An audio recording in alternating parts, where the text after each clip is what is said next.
Grimgor Ironhide. It troubles me to trouble you. While you're thinking. But the lads are wondering who's next. What about Angrim's lot? Those ginger stunties down at the Slayer Keep. It's a bit of a slog, but it'll be worth it.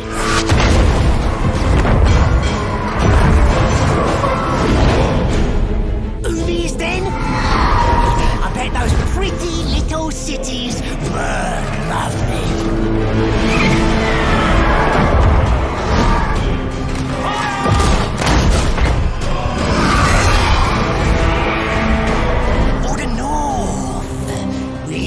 Powers building there, bigger and spikier than normal.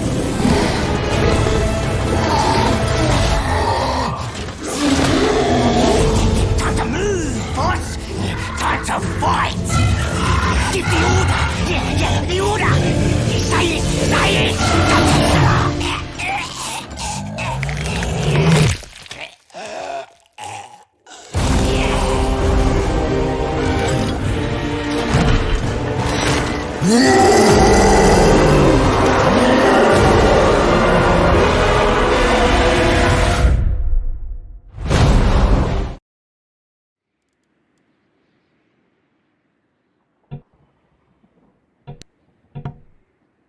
It's about that time. It's slaughtering time, baby. Welcome back. Warhammer 2, Greenskins overhaul, coming your way today. And we're playing with Azhag, not Grimgor. We're playing up in the north with a new start position, and it should be a good time. Today's stream going to be about 2.5 hours or so. Not going to be the 4.5 we did the other day. I don't have that much streaming time left, so we got to kind of keep it relatively short, but we'll try to keep this action-packed and go on a bit of a crusade early. Now, I want to thank you guys for being relatively stringent, holding back on the unveiling of the stuff that I showed last time. Remember, I started this campaign before we learned that we could actually cut out the DLC units entirely. So this has DLC units in it. I still can't show them yet. That embargo will be dropping tomorrow, and the campaign embargo on Wednesday. So I can show the DLC stuff starting tomorrow, but we're not doing that in this stream. If I happen to mouse over any DLC stuff whatsoever, again, remember, don't jump to Reddit or the forums and wave your dick around and go, hey guys, look what Andy Prime just showed. Someone did that to Legend. I just don't do that. Don't out streamers if they accidentally show something for a split second. It's not a big deal. I'll talk to CA about it if it happens. We'll just try to work that out internally, so don't be weird about it, okay? I don't think I'm going to. I think I did it by accident for a split second last time, but we'll avoid that if we can. Okay, so Azhag has a new start position in Karak Ongor, which actually has a lot of ties to Grimgor. Grimgor, I think a lot of people have been arguing he should have shown up here. Azhag's going to get the start position, and I think it's because he's kind of closely tied to the Red Eye tribe, which is where he got the Wyvern from, his Skull Muncha, and because he's tied to the Vampire Counts as well. Fortune favors the infamous. Crusha 611 with the $20. WAAAGH indeed. And actually, you could not have dropped a better comment right now, my friend, because we're about to call one. But before we get into the WAAAGH, before we get into the Invasion of the Empire and the Vampire Counts, I do want to show off Azhag's unique skill tree. Colin G with the $5. WAAAGH indeed. WAAAGH indeed. Thank you, my friend. Much appreciated. So, Azhag the Slaughterer. We're rank 15. We're about 20 or 30 turns into the campaign. He's got a completely reworked skill tree, obviously. That's been a big facet of CA's Greenskins overhaul for this DLC. Remember, all this content that I'm showing today is free. It's not tied to the DLC whatsoever. So, Crown of Sorcery has been reworked. Take a look at it right there. You got a bound Gaze of Nagash, costs no one's magic whatsoever. If you want to access the second part of his Lore of Death skill tree, you need to have his Crown of Sorcery, which makes a lot of sense, right? The only way you can channel Shaiish is if you have Nagash's most famous crown. So, we've got Purple Sun. We want to be overcasting that because it is extremely powerful, And I've been stacking up my Winds of Magic pool like crazy. I have a Orc Shaman with Foot of Gork as well. So with both their magical reserves and with the Crown of Sorcery and all these other buffs, we can cast an obscene amount of really powerful wave clear spells, which is going to be really useful against the vampire accounts. I'll get Arcane Conduit soon, but take a look at his unique skill tree. What I don't know is if Imbued by Madness works on Black Orcs. We're going to test that today. I think all Orc units should tie into Black Orcs as well, which means 25% upkeep reduction on Black Orcs is a huge deal. It's going to be really powerful. Earth-Shaking Orders gives you some speed, some missile strength, and melee defense. This is really big though. Frenzy on Black Orcs and on just regular Orc boys. It means you're immune to Psych. It means that one of the Greenskins' biggest issues overall is that they mass rout against the undead. Like, they don't have great leadership, but having Frenzy and immune to Psych is a really, really big deal. So, for all my big guns, for all my Orc boys, and obviously Black Orcs are already immune to Psych, so not a big deal there. But we got Hero Cap for Shamans, Orky stuff for Vanguard deployment, for all your Cav and all your Orcs. Going a little bit of Vlad there. Wild Abandon, it's decent, but not that great. And then Wind of Death, Regeneration, and some powerful casting from Azhag. So again, this will be a bound spell. You can only cast it once, cannot overcast it, but being able to channel that through the Crown of Sorcery is still pretty good. And it means you've got a lot of tools for wave clear with Azhag the Slaughter. So I'm excited to be able to show them off in battle. And we're at a point now where I can call a WAAAGH. To give you a quick overview of how this campaign's going, I took out Mordheim. There's a Skaven clan here. Took out a lot of Ostermark, but Backoffen, their capital, is still around, and I need to sack the crap out of that. So what we're gonna do, I think, is send this Goblin Big Boss down to the south. I'm going to appear offline because I apparently always forget to do that because I'm an idiot.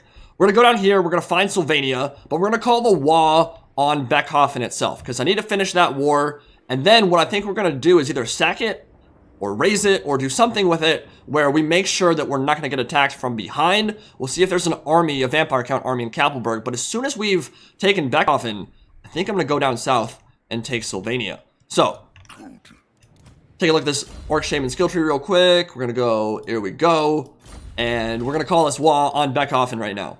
So, they're not very powerful, but I need a way to start generating that WAAAGH army before I go south. I need it to be a full stack before I get to Sylvania. So we're going to call it on Backoffen instead.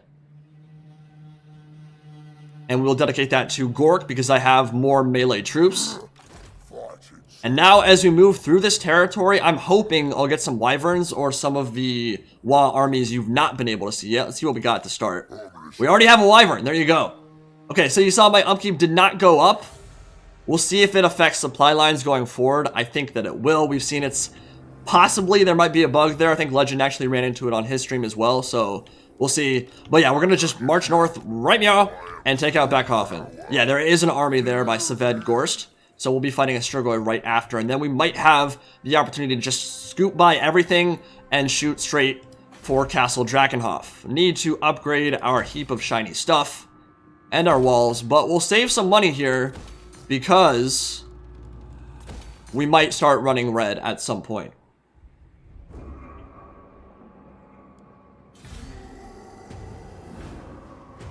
And I think Karak Ungor is about to level up. And it's a really good start position. The gold mine is a huge deal, and that's actually why I want to take out Castle Drakenhof as well. It should have a gold mine there too. It'll really give us a nice boost to our economy at the start of this playthrough, because if you can capture Sylvania early, if you can take out the vampire counts early, you're going to be in a good position to have a really powerful power base.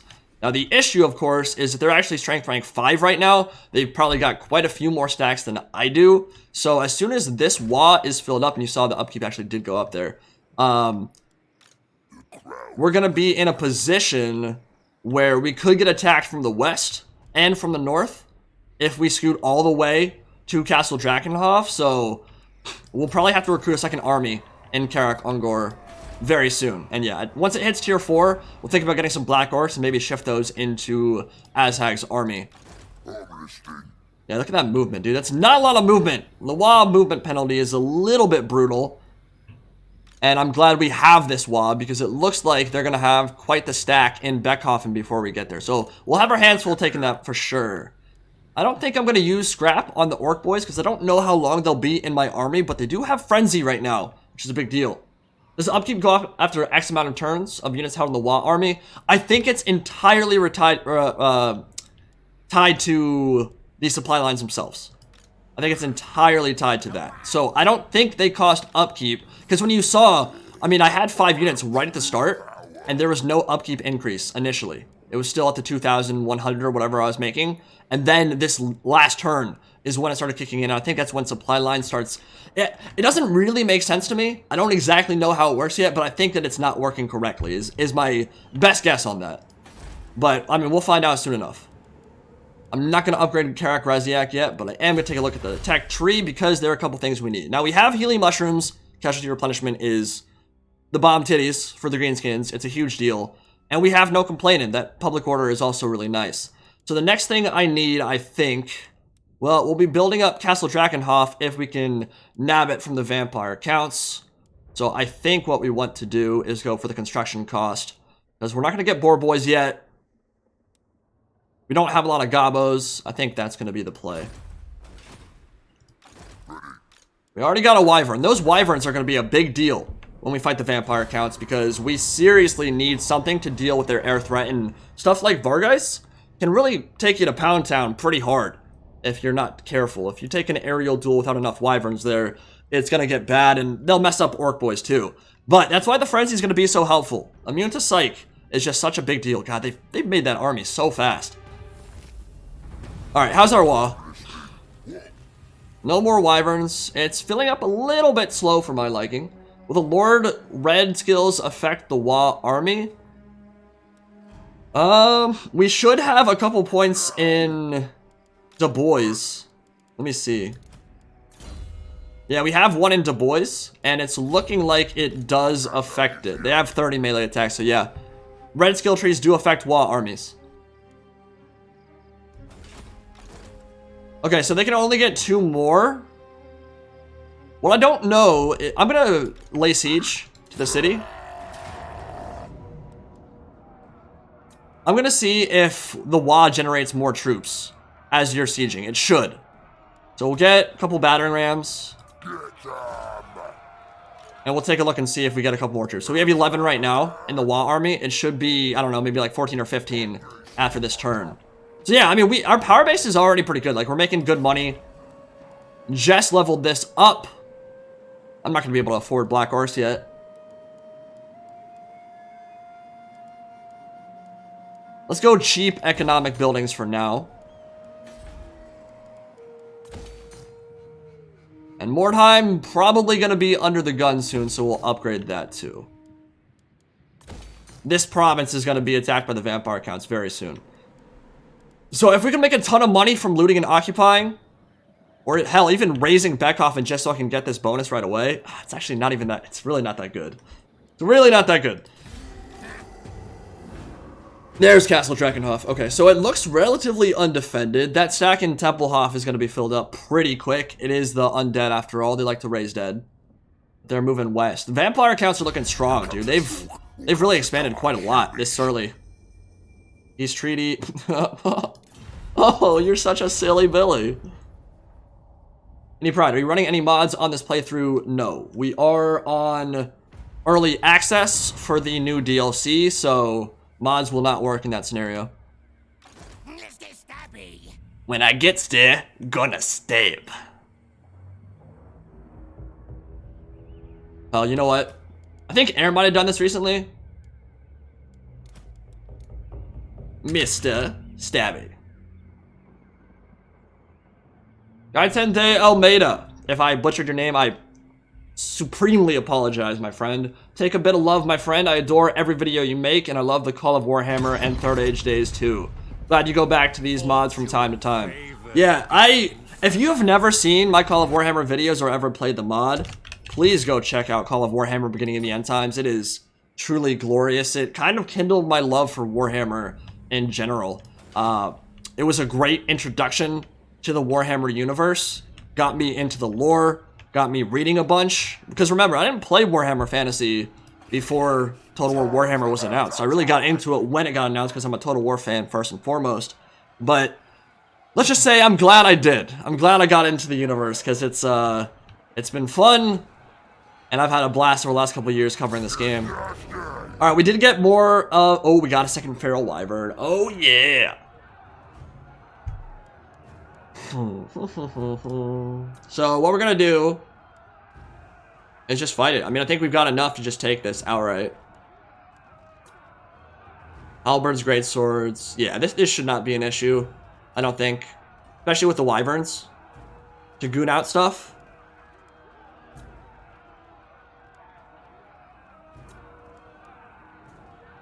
Well, actually, what I don't know... Let's wait one more turn. Let's wait one more turn, because I don't know if it'll stop recruiting units to the WAAAGH after we take the city. So I want to make sure it's filled up, just to make absolutely positive I don't put myself in an awkward position.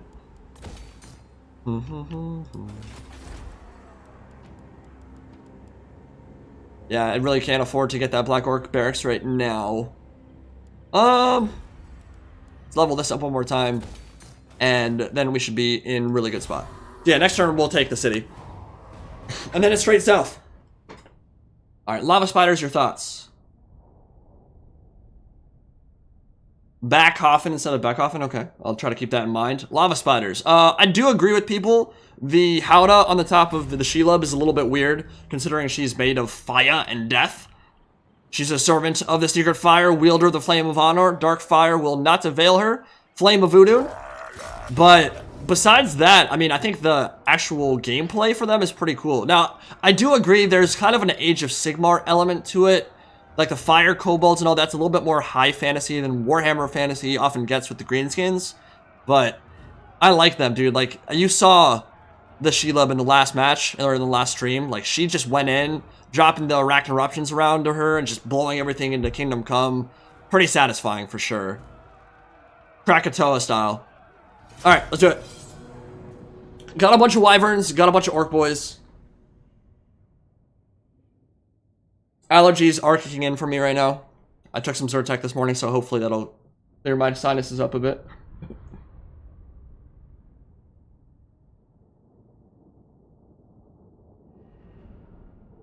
Dang, Sergeant Giggle Mittens was the first to mention the Howdah on planet Earth. Killing the game, my dude. Well done, sir.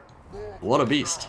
Alright, we're going battering ram on the front gate here. We need to take that gatehouse pretty quick. I think the air boys are going to... We're going to turn off debug mode here. Don't need that. Alright.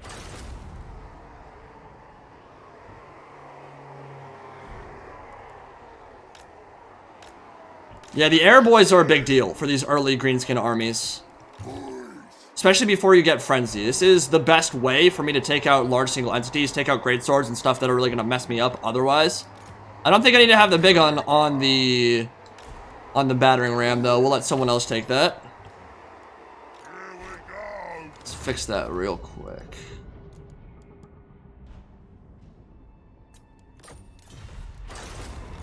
Yeah, so you guys go right for the wall. And we'll be doing a lot of Foot of Gorkin. A lot of Foot of Gorkin.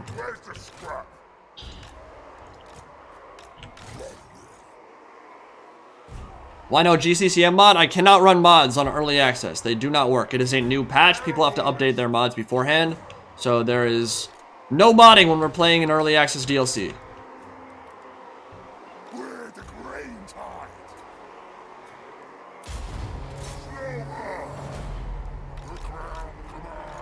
Alright, we're going straight for it, I think. Orc boys will take some losses. By the way, does anyone have any idea what those balloons are that go up? It's a really nice aesthetic. And I think it's supposed to tell you that there's a troop walking by that area of the map. That would be my guess. But I'm not actually sure what the lore implications of those balloons are, or if that's just kind of a nice little touch they added for God knows what reason. Alright, what I should do for sure is let my gobos take the brunt of a lot of this. There are handguns up top, so let's pull the troll back. Can't do too much casting up on the walls themselves. I don't think Purple Sun allows you to, no. But Foot of Gork, for instance, if we can get maybe one orc boy or one goblin through the gates, and then get them to blob up a bit, we can really kind of send them into the nether realm real quick with some AoE overcasting. So, orcs on each side of the walls. We'll have this as a second control group. Double wyvern coming in hot and heavy, and they are far away from me, actually. They're coming in from the side. So let's get these guys over here. Get these archers here too, and get the air boys moving up. Yeah, that frenzy's gonna be invaluable. So honestly, I think we can just go. There are great swords there, so I don't really want to go in like that. But yeah, we'll hold back. We'll hold for a second. I'm not in too much of a rush. I'm really not taking very many losses at all. Their range firepower is not particularly impressive at the moment. So yeah, the air boys definitely shoot the handguns because they're the only thing shooting me at the moment. And I'm not gonna dive bomb Wolfram quite yet. I don't want my wyverns to get in a sticky situation. We need their HP to be high. I mean, look at that stat line for orc boys. 40 melee attack even before WAAAGH pops. That's a pretty big deal, my dude. That's strong. Yeah, air boys doing some good work for me right now. Kill some more handguns. And Azhag can just climb up. Alright, I think we can go in and good him out.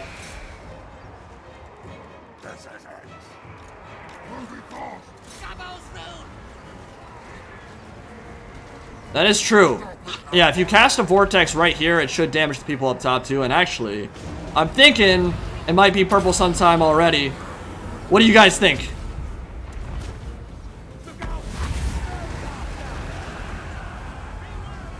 That's a fun spell. I think Purple Sun might be my favorite vortex in the game. Oh! Ooh, that is a feels goodman. Yeah, his lord's about to go down. There are spearmen nearby, so we'll send orc boys over the top. Let's give him a spear leash for good measure. And maybe line up a foot of Gork next, huh? Yeah, buddy. Oh, my shaman's getting wrecked by something. Time to wall. I think. Ah, there's a rock lava firing. Okay, I don't need you to shoot. I'm not even gonna need you this battle, I don't think. Let's go to the back here to see if there's any mortars or some outriders. Just tear out the front ranks then.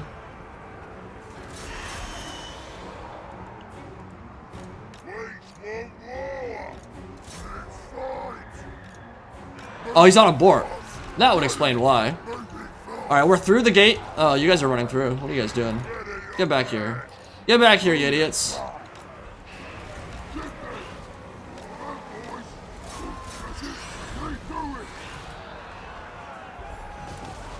That's a bit more than I would like to deal with. So let's soul blight this and let's get them some more reinforcements quickly.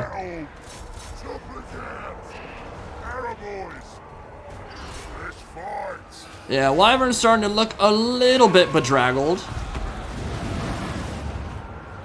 And you guys are not supposed to be inside. Alright, trolls, come on to the center gate.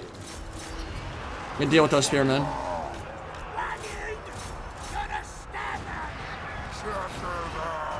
Alright, let's get a foot of Gork. Oh, can I foot of Gork walls? Looks like I can. I don't know how they decide what spells work on walls and what don't. But it's looking like we can. It's probably not a good idea right now. Actually, you know what? These are all single entities. We can. Give me this. Where are you at?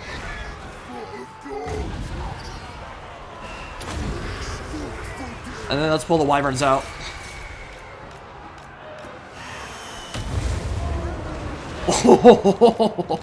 That'll do. That'll do. Alright, go back in and kill him. Still have not been able to take these walls yet, but I think army loss is going to kick in soon anyway. I don't think it matters. Where are my trolls at? Alright, we need to get these reinforcements down off the wall. Can I still charge in? Yeah, bombardment spells work on walls. I don't know why I have a hard time thinking of Foot of Gork as a bombardment, but I guess it technically is. I can Foot of Gork this again.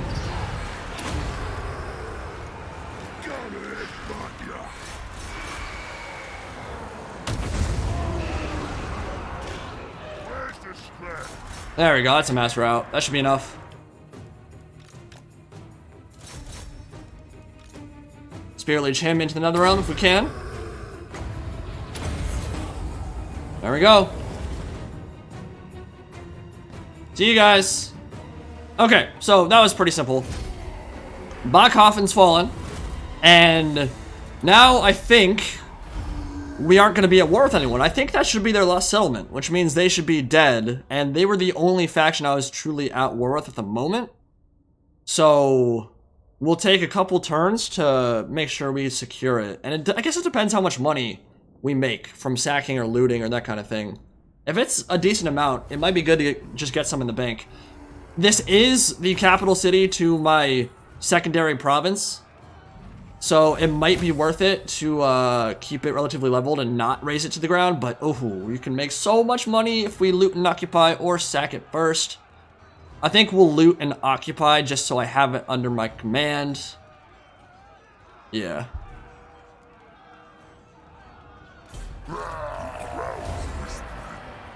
Okay, so now the downside to that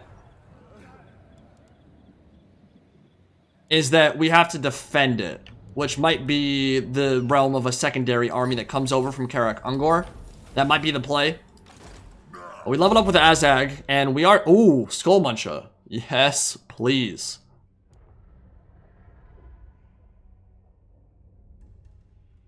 Now, I've not gone on the blue tree at all, and that is kind of the issue with Caster Lords, is it becomes hard to invest in your blue tree, and there's some really good stuff here in the second part of it. Obviously, Mob Boss, Lightning Strike. I don't know if Lightning Strike is going to be a huge deal this campaign. I personally find it much more useful in the south, in the Badlands and World's Edge Mountains area, because there's so many stacks from so many different factions that are all really tightly packed. Here, up in the north, it's not quite so crazy. But obviously, I would still like to have it.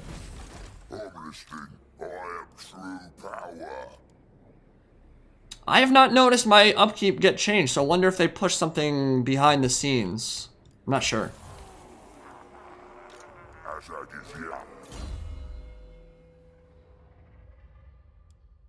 We are pretty much fully kitted out, so I guess we just go. There we go. Okay, Ostermark is done, and that means I'm not at war with anyone. So, what I could do is move on Kappelberg and kill this stack off, so Backoffen isn't under... How much does that cost to fix all that? I made 11,000. Well, I'll be deleting some of these anyway, right? Hagha, no, can't use that one, so we're definitely trashing that. Don't need this either, because I don't need a lot of orc boys. Actually, if this tech and cav units, hell, you know what? Let's keep it. Let's keep that cav. Orc boys aren't my favorite, but public order. Actually, I'm not worried about public order. Let's trash this for now. And just get it some walls immediately so we can defend.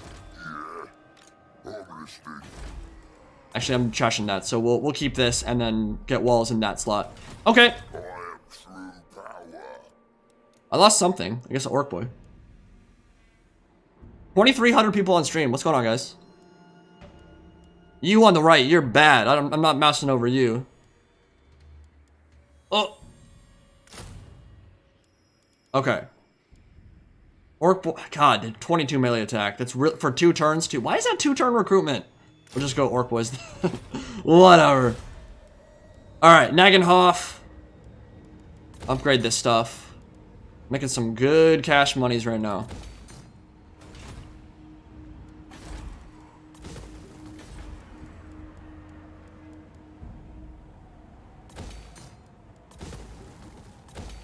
Yeah, I'm not too worried about Karak Ungor. I guess Ungrim Ironfist could come northwards at some point, but again, we're not at war with him. So we should be, yeah, we're not at war with anyone. So we'll have a couple turns here to mess around. And actually, might be time to get that secondary army.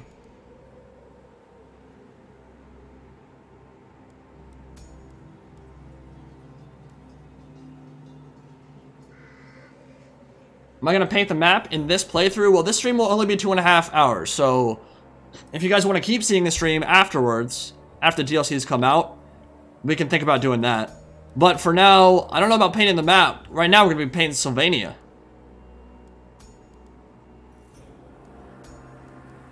Ooh, I could go Great Goblin Shaman. I wouldn't be able to get an Ragnarok Queen in this playthrough, but it might be fun to show off that new Catchweb Spider Shrine mount, so might do that. Is there any like sick trait I could get? Let's do this. Let's go Mushroom Addicted. The tribe's ready. Tony, the tribe's ready. Yeah. Azhag is here. Okay, so the Wyverns will be fully healed. Got a commandment to put down too. In this situation, growth is going to be the priority in public order. I think this is usually their best one when you're first capturing a province. Damaged buildings. Yeah, fix that up. Okay. So, I don't know what I'm going to need to take Castle Drakenhof. I would think with that army, I will have enough. The double stack, when they have no range firepower whatsoever, should be enough. And Orc Air Boys are really good versus Vargeist and that kind of thing. I would be a little bit worried about Vargulfs. Oh my god. Well, I can't go south right now. Look how many stacks they have here. My bloodline calls. God, the vampire counts are going off right now. They are swarming. It kind of makes me want to just go south, and then I could send this army northwards to defend. Get some air boys, get some more orc boys. That will be finished up in 3 turns, then maybe a couple black orcs. And then I'll save the rest of my money. And yeah, I think we'll just go south, dude. Why not?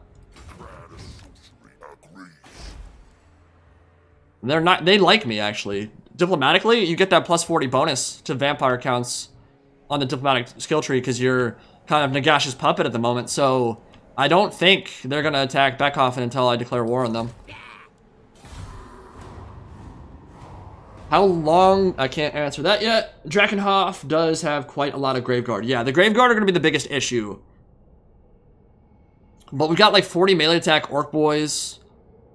We've got a double stack. I mean, if they don't have anything in Sylvania, and it looks like they don't, it looks like all their forces are up here fighting Empire and Kislev, then I don't see how they're going to be able to defend it. Who should we attack?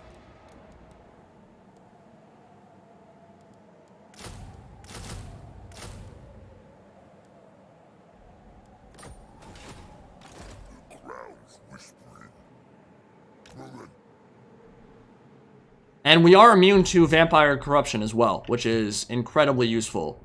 So we can pretty much force march our way through Sylvania and not take anything whatsoever. And once this is gone, I mean, their power base is going to be... I mean, they have a lot of settlements for sure. They could still raise armies, but it'll mostly be trash. Like, this is where they have all their investment. Like, Forbidden Library, they've got the Vampire Crypts for the Vargulf.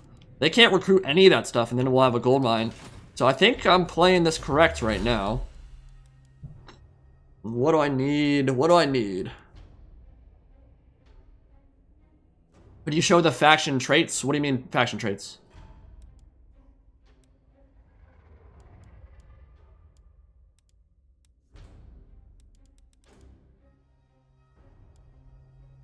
Get that income, I guess.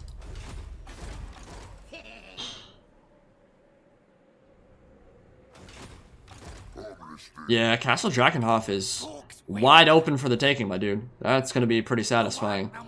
Let me see what their garrison is. Yeah, it's powerful. It's quite powerful. And if this was a lower tier army, without Frenzy, I think it might even be scary. But I think that's entirely winnable. Alright, 2 turns from now, I think I can take Sylvania and snipe out their capital. And they are not very privy to my plans. Honestly, Nagash hates Manfred anyway, so cucking him is going to be quite satisfying. Nagash will be pleased. So yeah, Vampire Catchers took out Osland. You are going to be a campaign map dude for me, so let's just go Specialist and Assassinate. We'll go back, make sure that nothing is being risen.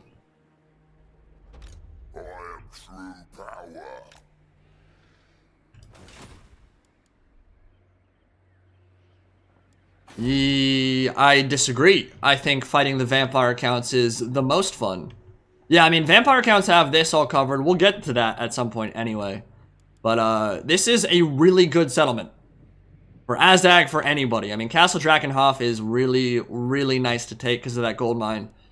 And it's probably the most lucrative city on this side of the map. I mean, I can't even think of an empire settlement with a gold mine. I don't want to ally with them. I want to crump them. We're not here to make friends. Alright, Black Orcs are 1 turn away, so we'll hold off. And actually, I think we'll just go. Now, Kislev's gonna get pissed off at me too. But I'm alright with that.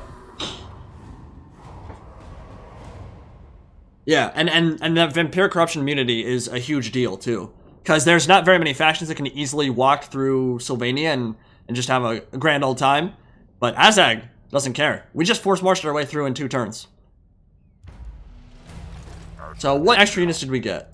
Oh, okay. Interesting. I didn't think about that. Not a big deal, but I would have rather that not happen. So the WAAAGH army is not immune to attrition. That makes sense.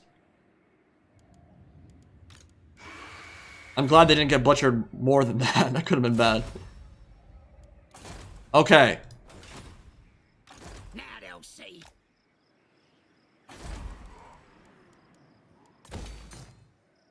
The tribe's ready. I am going to wait 1 more turn before declaring war, because I don't want there to be a situation where they're in Castle von Raken or Kappelberg and then just immediately snipe out backoffen. I need this guy in there, so we don't need to force march. We can just go into encamp, which actually I've been forgetting to do. You can do this with the 0 movement points remaining, so I should have been doing that the whole time. For some reason, that does not give you doesn't give you replenishment for the WAAAGH army either. Doesn't matter. All right, next turn. Oh my god, I'm making 1,400 off that by itself. Yeah, pretty lucrative settlement for sure.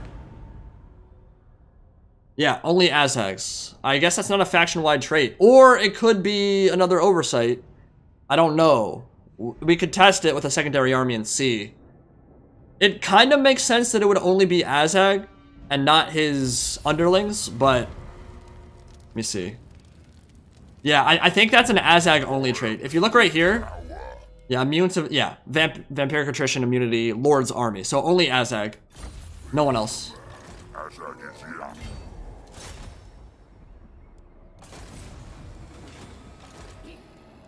That works. Perfect. Okay. So walls in 2 turns. They should be able to hold out. We'll recruit some more orc boys just to be safe. Oh man, we got a huge stack going in there.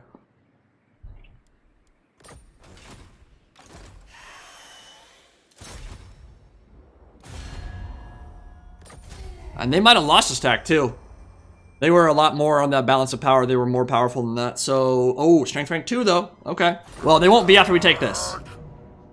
Oh, that war army is so useful, dude. Ted the Fourth, $2. Can you make this a multi-parter? Prompt chaos gets? Ooh. Yeah, we could do that, maybe. After we've covered Grim and the Grom, obviously. There's a lot more stuff to show off. Okay, so the Vargeist don't really worry me. Thank you for the $2, by the way. Much appreciated, my dude. Yeah, the Vargeists are gonna get pretty much tracked by the archers. They're not a big issue. The Graveguard are, though. Yeah, that's a lot of Graveguard. But look at the stats, though. They have the bonus versus infantry. So Orc Boys are worse, but not a whole lot worse. Got higher weapon strength, too. Yeah. We should be fine. Yeah, very hard, very hard.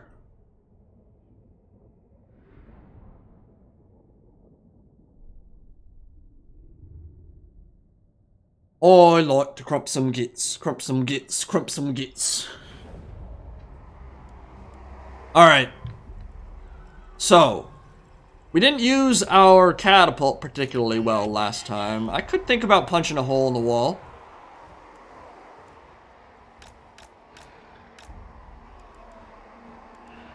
Here we go.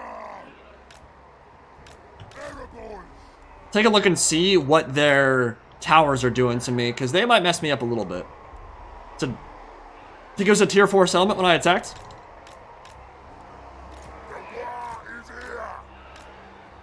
And by the way, take a look at this sexy new color scheme. The black and yellow. They're rocking Pittsburgh Steelers gear now, boys. Wiz Khalifa style. I think this might be my favorite of the color schemes of all the Greenskin factions. Bone Rattler Tribe. And now we got Skull Muncher too. Wyvern is going to make him an absolute monster.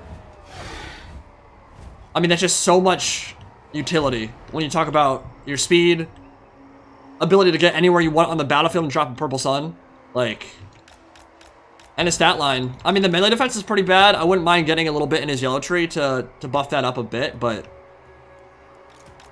he's not the kind of lord you can just throw in to an enemy army by himself. But if you get a rear charge into the back of a big blob, that's Terror Route City every time. Alright, so the Orc Shaman up top, and then that should be good. Just control group that. Orc boys. Keep you guys in your separate. Let's go. Oh, those are big ones. Ooh. Alright, yeah, we need to get up on those walls ASAP. That's gonna hurt.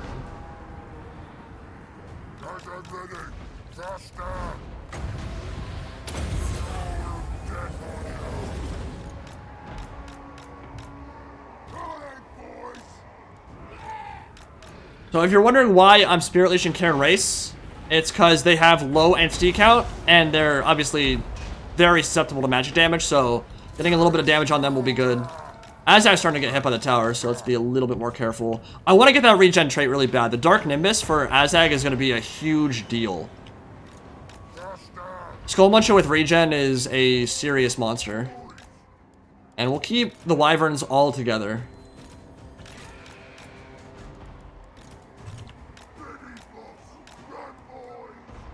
Get up those walls.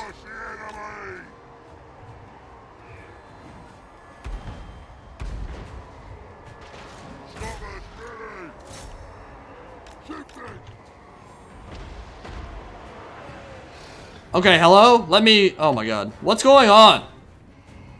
You guys can... You saw it. The ladder appeared for a second. I need to put some ass ladders on the walls, boys.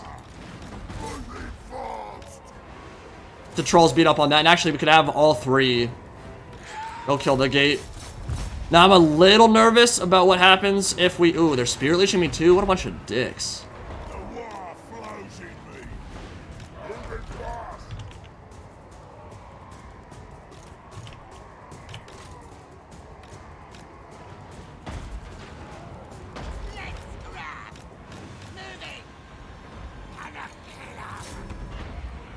Yeah, I can't climb that wall, and I can't climb this wall, and I can't climb this wall. I'm pretty sure that's not a new bug either. That's been around for a while. It's kind of annoying. Alright.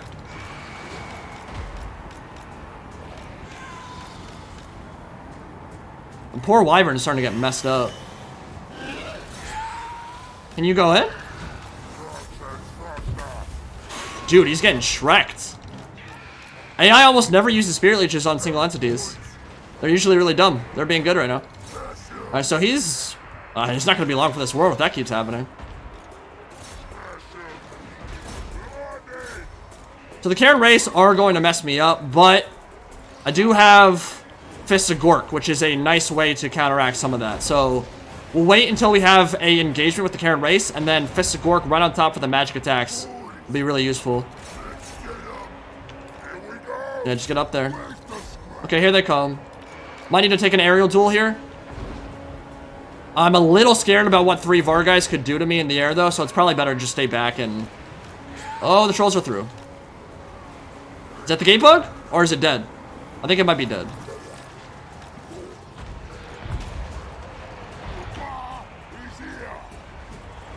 Alright, the biggest thing, I think, is shoot the Graveguard Great Weapons, because they are the kind of... they don't have a shield block chance, and they have the bonus versus infantry, so killing them is pretty useful.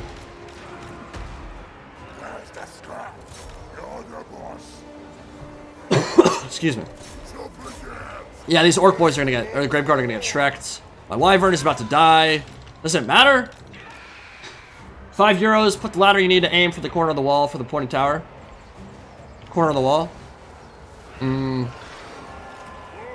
Doesn't appear to be working, my friend. I don't see a way.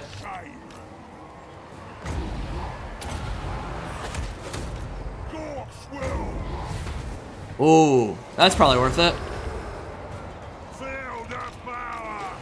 Actually, tell you what, let's go. Let's go. Let's go.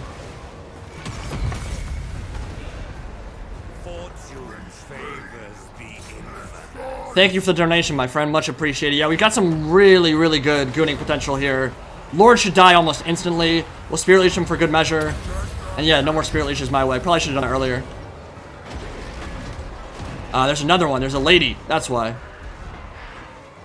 Yeah, we'll have this kill the tower. Okay, and then kill her.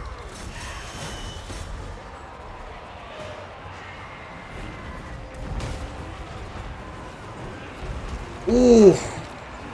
Let's not let that happen again. Parked him right in front of the tower. Let's get WAAAGH going. Give Azhag Fist of Gork.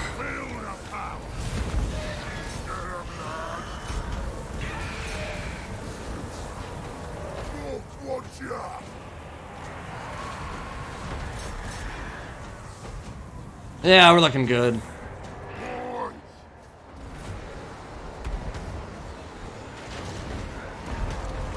Karen Race are a bit of an issue though, and I'm not able to hit her particularly easily. So let's Soul Blight in the middle here. Maybe pull back the Wyverns because they're getting surrounded now.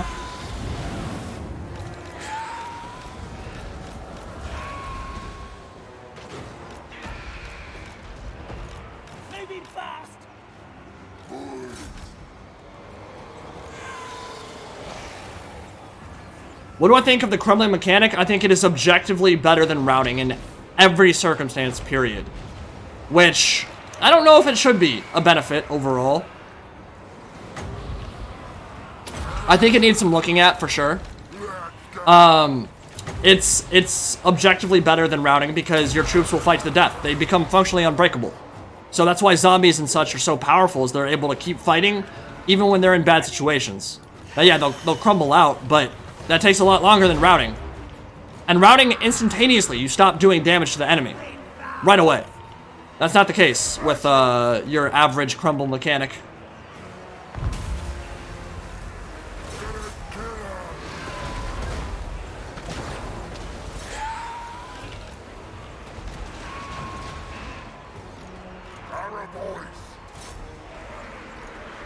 Let's photogork this again. Oh, yeah. Come on. Come on over. Actually, they're about to crumble out anyway. We got Black Knights coming. Get these orc boys down, get the goblins over here. And let's just start Spirit Leeching her at this point.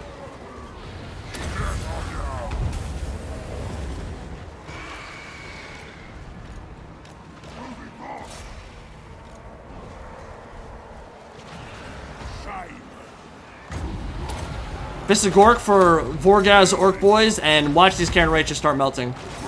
Oh yeah.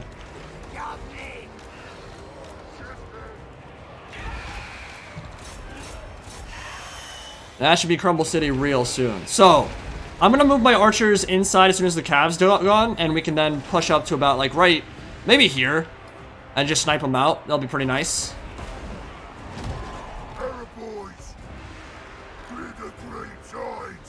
We the green sign, we got a lot of Daka. Mathlete, do you think crumbling should also come with a stat DK? Yeah, I kind of like the way SFO's gone about it. I'm not sure if you guys have seen it before. I imagine a lot of you have. Sold like this. The way it works in SFO for the Tomb Kings, for example, is that their stats will just get a heavy debuff. So, yeah, they'll keep fighting. They won't rout, obviously, which makes sense. They're undead. They shouldn't rout. But the trade-off is that their Tomb Guard, their whatever has that debuff is much less effective in melee for the duration of their crumble. So if you don't stabilize leadership, they become pretty useless in melee. So you get the benefits of them holding the line and being annoying in a tar pit for a long time, which is what the undead should be, but they're not fighting at peak efficiency, which I think is a fair trade-off for sure.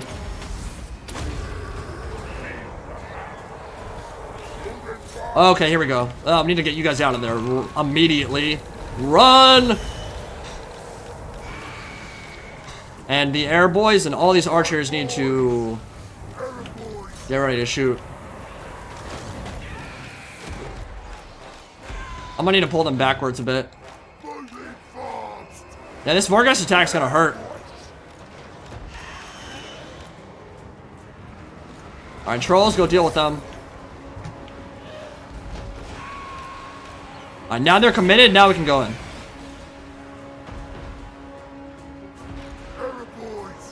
They messed me up on the walls, though. Yeah, Vargas are no joke.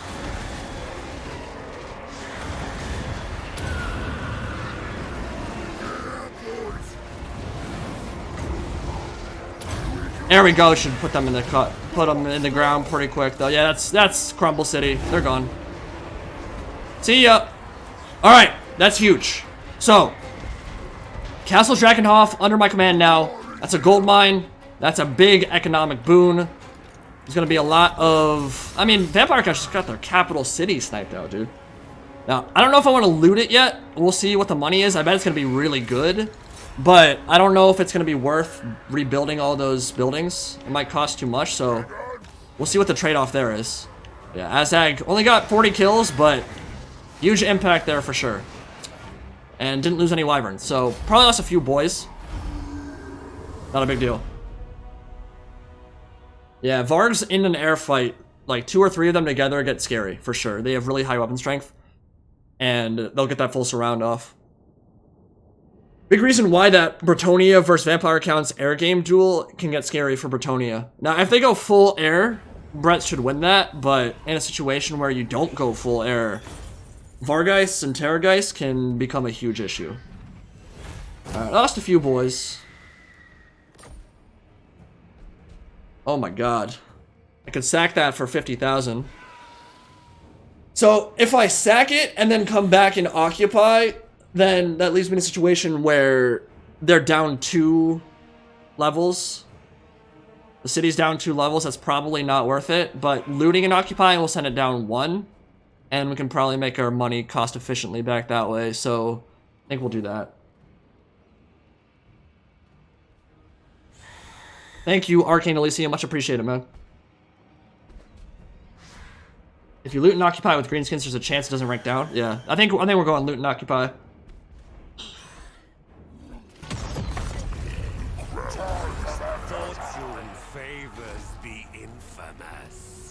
So let's see how much. I made 22,000 from looting and occupying there. Yeah, it's not gonna cost anywhere near that much to level it back up. So I would say that was worth it, my dude.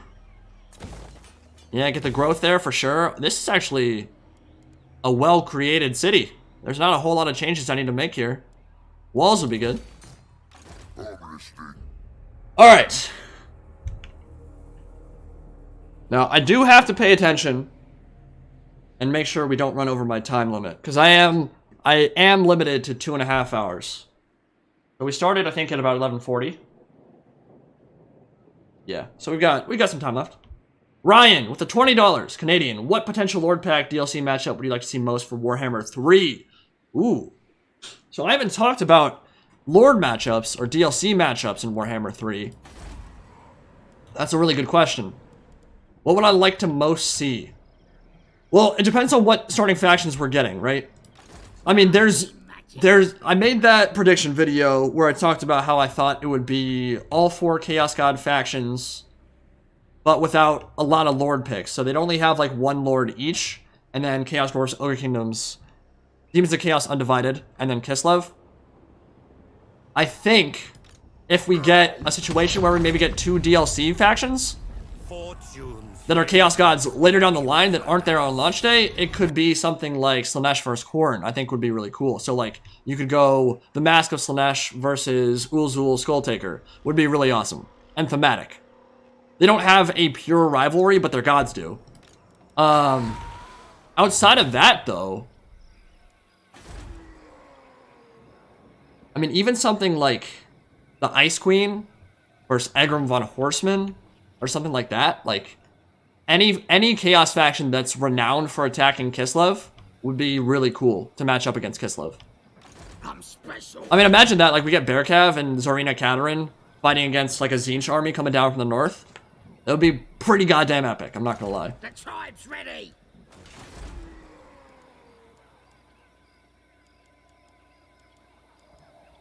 But I think the big question, and what lots of us are still wondering about, is what is CA going to do with the Far East? At the end of the day, is Cathay, Nippon, Ind, that kind of stuff? Obviously, Nippon and Ind are kind of a pipe dream at the moment. As soon as Cathay happens, if it does happen, it kind of opens the door for more stuff, though. But it really comes down to, like, what are they willing and able to do? Like, they are able to do those if they can get Games Workshop approval. It's that simple. And they might very well. People shouldn't write that stuff off at all. It's entirely possible. Joe Rogan, look it up, my guy. It could definitely happen. Alright, now, if you guys remember, the giant building is now tier 4, not tier 5. It's a tier 4 unit. Makes it a lot more viable, and I believe they have a plus 30 armor upgrade with scrap too, so that could be fun to go that way. And they're actually really good against vampire counts. Not so good against factions with ranged firepower, but might think about that. Black Orcs are ready, but I have to go global recruitment. Let me see. Yeah, the upkeep reduction isn't for her, so yeah, we'll keep that for now. Alright, Essen is leveled. Get you up. Public order is good for the moment.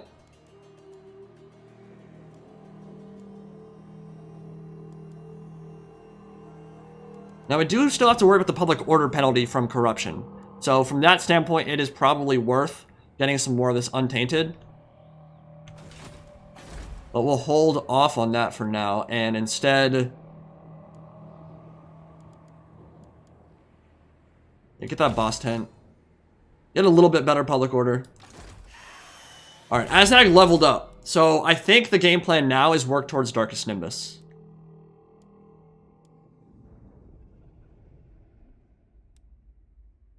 Yeah, I don't need Fate of Buna. It's actually not that good a spell, and... ooh, I could go to boys. Let's work towards Darkest Nimbus. That's more fun.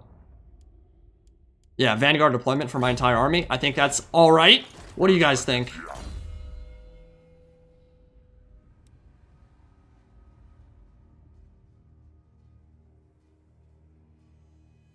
See, I don't agree with you. Why would adding Cathay be really silly? What element of that would be silly? Would it be more silly than Greenskins lobbing Doom Divers into their opponent's ranks? Is it more silly than a Lothern Skycutter? Is it more silly than... I mean, think of any ridiculous thing in Warhammer Fantasy. Why would doing a Chinese fantasy faction be silly? Now, to be fair, obviously they don't have the storied history that the Greenskins do, or any of those other units, but... this is the last gasp of Warhammer Fantasy. Why wouldn't you want to see every faction possible? Cathay is a part of the world. We know a decent amount about them. We even know what their army makeup kind of looks like. I am true power. Alright. I really wish we could get some Orc Regiments of Renown. I don't know why, and I get why they didn't go for it in this particular playthrough, or this particular DLC Lord Pack, because Grom is a goblin, obviously, but it would be really nice to have a Black Orc ROR, or a Big On ROR, or an Orc ROR. It's like they have 2 of them and the rest are Gobos. I would like to get Black Orcs in this army. If I go global... yeah, I can't. It's too expensive. The throng is mustered. What? Did Azhag just say that the throng is mustard? Oh, I clicked on him. Oh. I was so confused. Okay. Turning into a dwarf right before my eyes.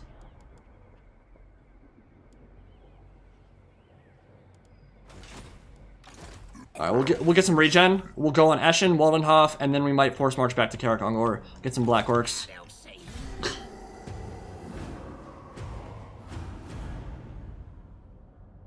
Yeah, you got Crimson Killers. That's true.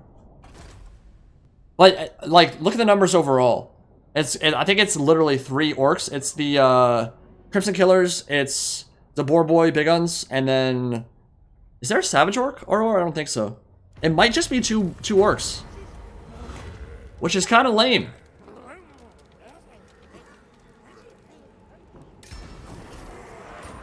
All right, Sylvania under my command for the moment, anyway. Not at war with Vlad yet, which is good. Wow, that would make me 11,000 just from sacking Schwarzhofen. That's crazy. I answer to clan and hold.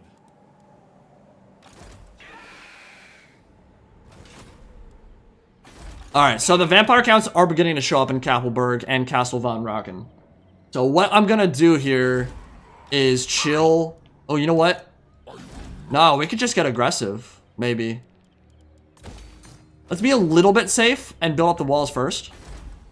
But then I think we'll go on the offensive soon here. We can afford more troops, so maybe a couple more air boys, and then... Oh, they're real cheap. Holy crap. Well, they'll be bad versus vampire counts, though, is the problem. But they're fun.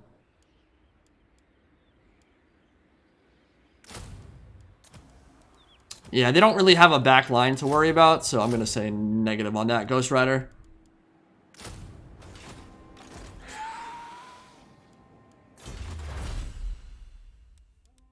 So I think you guys have seen it, but the end of the Greenskins skill tree here is pretty good. The scrap generated per turn is really nice. It means in 3 turns you can upgrade pretty much any unit you want.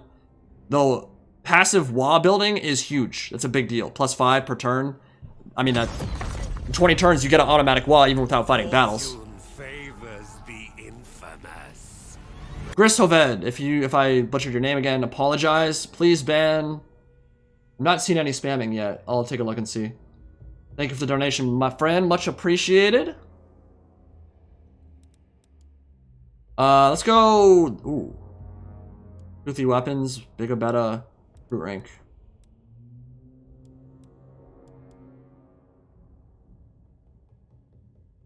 Yeah, okay. Don't spam chat, please. I'm not gonna ban anybody yet, but don't spam chat.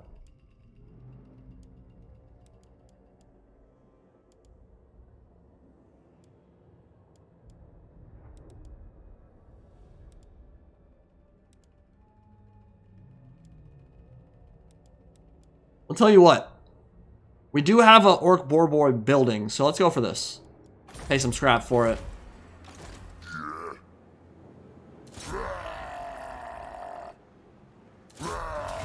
You force marched back, and this is what you get.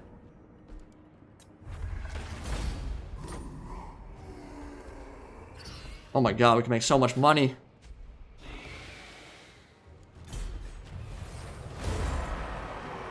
Oh, and you know what? That is what I forgot about. This is one of the big reasons why Azhag's Wins of Magic pool right now is so huge. So he already has this. Take a look. The Book of Asher. He already has one equipped. Now we can equip another one on this guy. And our Wins of Magic pool is going to be just insane. Go for that. And yeah, look at that, man. That's plus 50 just with those 2 items alone. Not counting Arcane Conduit, not counting all the others we've already stacked up. So vampire counts are a little bit sad boys right now. They're not having a fun time at all.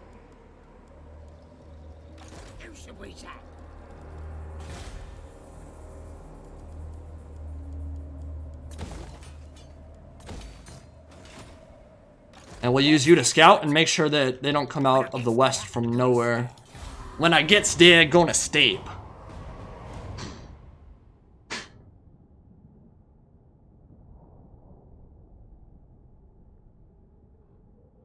I honestly wouldn't mind a Warcraft Total War. I've actually never really delved into the setting. I think any high fantasy, or any fantasy Total War in general, would be pretty fun.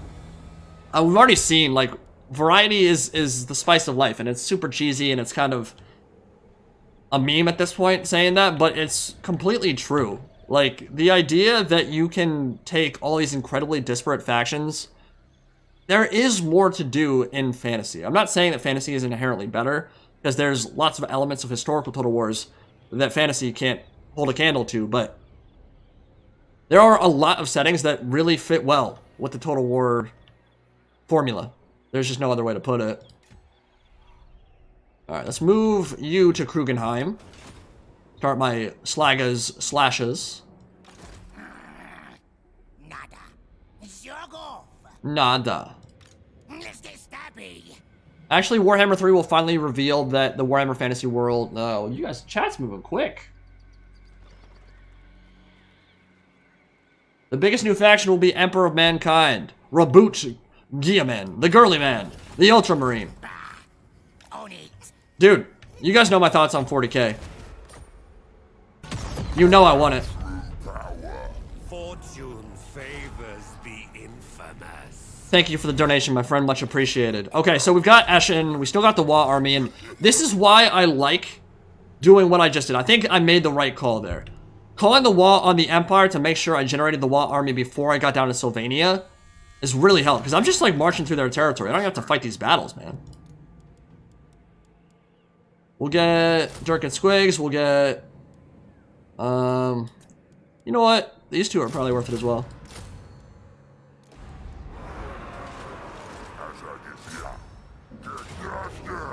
Might have to... Yeah, I am gonna have to fight that.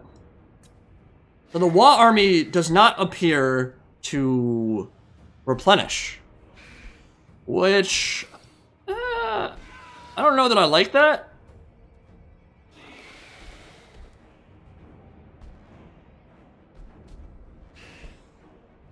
I don't know that it matters. This is the exact same army they had in the last one. Except less Vargeis. Maybe you have to be a little bit more careful now. But that's very doable.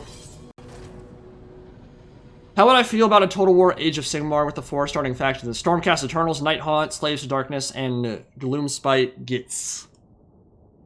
I think Age of Sigmar is a perfectly viable future for Warhammer Fantasy in terms of like a Total War game. Well after Warhammer 3 is well done, and we've got all the lords, all the factions, I'm totally fine. Now, we're probably years off of that, because if CA does decide to do a Total War 40k, it would probably be sooner rather than later. Like, I think that is a more attractive proposition at the moment for them in comparison to an Age of Sigmar, because Age of Sigmar shares so much with Warhammer Fantasy anyway. So from that standpoint, it'd be easier to tackle. But I think 40k is something they'd want to hit up first. And you've seen it yourself. I mean, Games Workshop's not invested a lot in doing Age of Sigmar games yet, because they still want to infuse that in the public consciousness and get people aware of the setting first. Well, I think both are viable and both are doable. Here we go.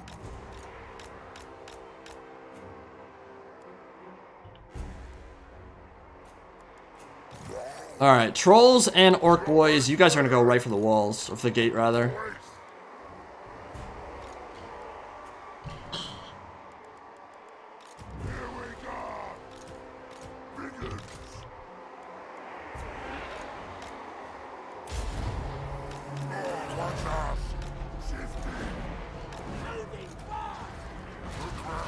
This time, let's get Azhag in a spot where he can't get hit by the fort tower immediately.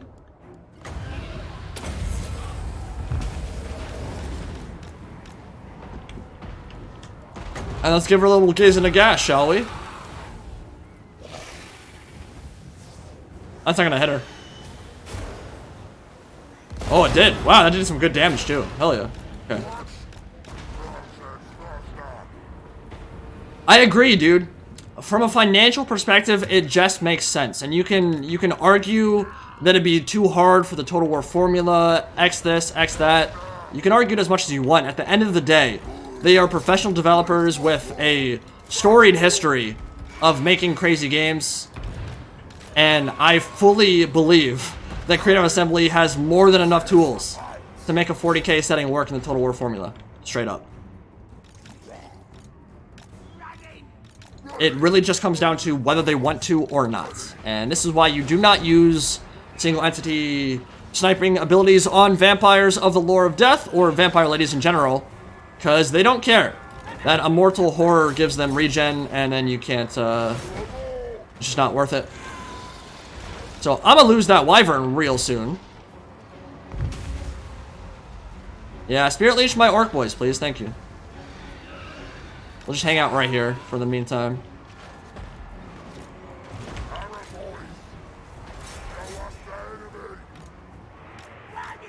It will be very funny to see all the people who have been like, there's no way 40k could ever happen.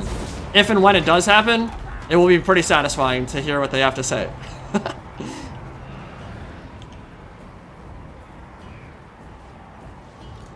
There will be a little bit of a I told you so moment if and when that ever happens. $25. Muramasa. Cathay has warrior monks, terracotta soldier automatons, Jiangshi vampires, repeated crossbow units, ogre warriors, crowmen, and kin. Yeah, they've got a lot. They got a lot of stuff, dude. Cathay would be sweet.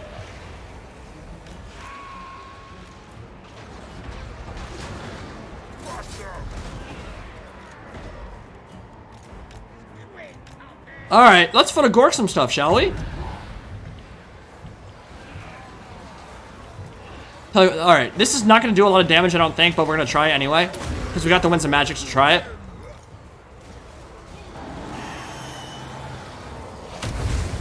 Okay, I lied. It did a lot of damage. That was worth it. Fortune favors the infamous. Aramaku, hey Indy, do you think it would help Vermintide revive if Fat Shark gave us more characters or maps or careers? What are your personal suggestions? Well, I don't think anyone wants to turn down more content, right? Like, if they would give us some more career... They said there's going to be one new career at least before the end of the year. So, if that's true, I certainly hope it's more than that. I think it's a little bit crazy that it will take, like, a year to do one new career. But I won't complain too much. I mean, that's nice.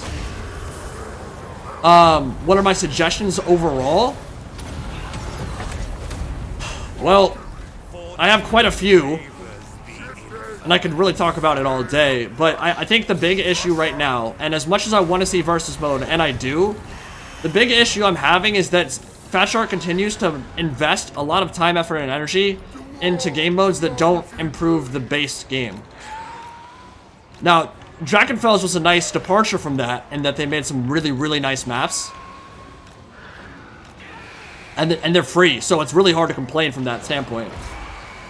And I think it's one of the best content they've done, like, in a long time. Oh, that Wiseborn's dead. Castle Drakenfels is really good. But they need to invest more of their time into, like, the main game. Like, improving rolling, improving traits, not wasting the player's time. And I think that's kind of been the biggest issue with their design philosophy for Vermintide 2 in general. They didn't learn as much from Game 1 as I think they maybe should have. And that left us in a position where, like, a lot of the content that came in Game 2 didn't respect the player's time. Like, think about how annoying it is to re-roll trait points in Vermintide right now. How annoying it is to get the weapons you want. Targeted ways to get loot. All that stuff were lessons they should have learned in Game 1 and they did not. I don't want to bash Fat Shark. I love their game. The only reason I'd even bother talking about it is because they've done such a great job in so many other facets. So it never comes from a place of, like, malignancy. I just think they could have done more overall.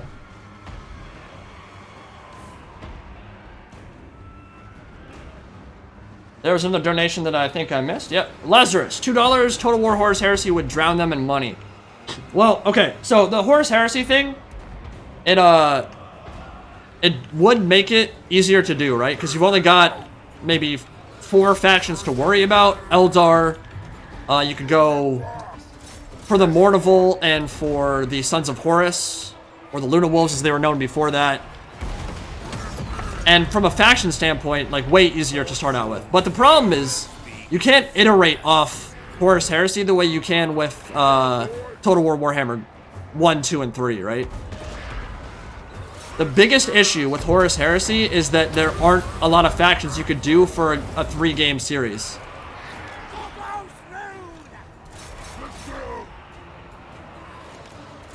Because at that point, in 30k, the Necron tier haven't awoken yet. The Tau are not even a race. I don't think they've even become a thing until, like, year 3300, 3300 or something like that. And then they expand and evolve incredibly quickly, but at best, they're in the Dark Ages. They're in, like... They're in, like, BC territory, the Tau Empire is, at that point, in the lore. Most of the factions wouldn't exist. So you couldn't go for, like, a trilogy of games, which is really where I think 40k would benefit the most. Just like Warhammer, if you do it, if you tackle that series, you have to do it in a situation where every single faction can make it in a 3-game trilogy. And you can't do that with Horus Heresy because most of the factions don't exist yet.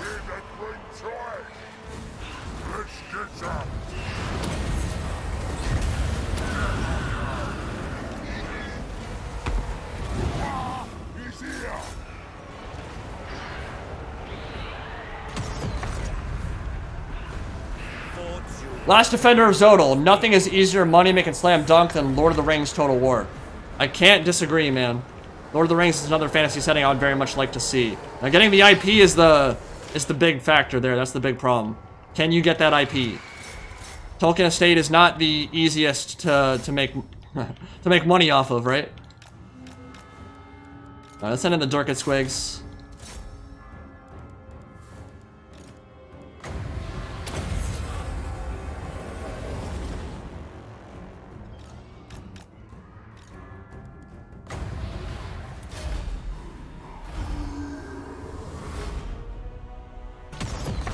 Matthew Breland, more hype. Kislev or Cathay, Lubu or Bears in Warhammer 3. Kislev or Cathay. Well, I don't think it's really a either or thing. Like, Kislev is coming. We're going to get Kislev. There's zero doubt in my mind. Cathay still has plenty of doubts, but it's a possibility. What would be more hype for me? Probably Kislev, simply because they've been yearning for loving for so long, and they're OG. They've been around for forever, but they were never given any love by Games Workshop. So seeing their full roster in the flesh with the vodka swilling and the gun toting and the bear calf, it's gonna be glorious. But the flip side is there has not been a DLC since Vampire Coast that got me so incredibly hyped, because they came out of left field and we had no idea what to expect, really. Because I thought it was Dogs of War, like, in the months leading up to that. So to get that and then see an entire roster fleshed out that way from scratch, kind of, was incredible. So Cathay would bring that to the fold that Kislev wouldn't, really. Oh.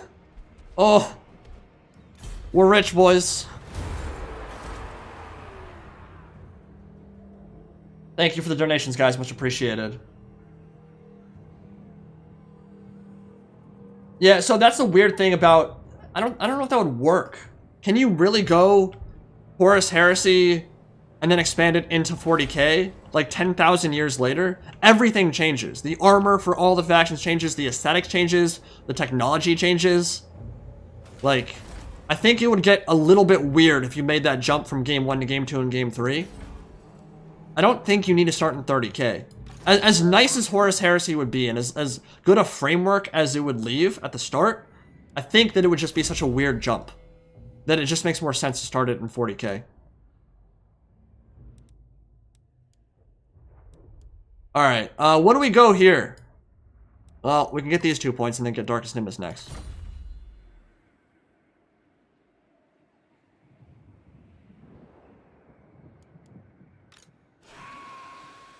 Let me make sure I didn't miss any... Oh, Hyal and Lazarus. Hi, Cookies. Do you think they do a DLC like the King and Warlord for Hobgoblins in Warhammer 3? I don't know about you guys, but Hobgoblins aren't exactly, like, what I'm excited about in Game 3, right? Like, we already have Greenskins. Hobgoblins are fine as, like, a on a side to the Chaos Source roster. They're slaves, that kind of thing.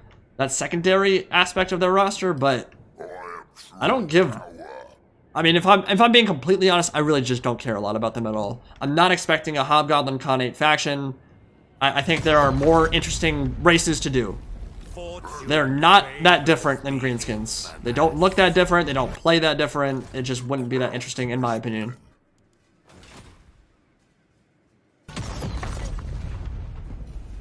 Fortune favors the infamous.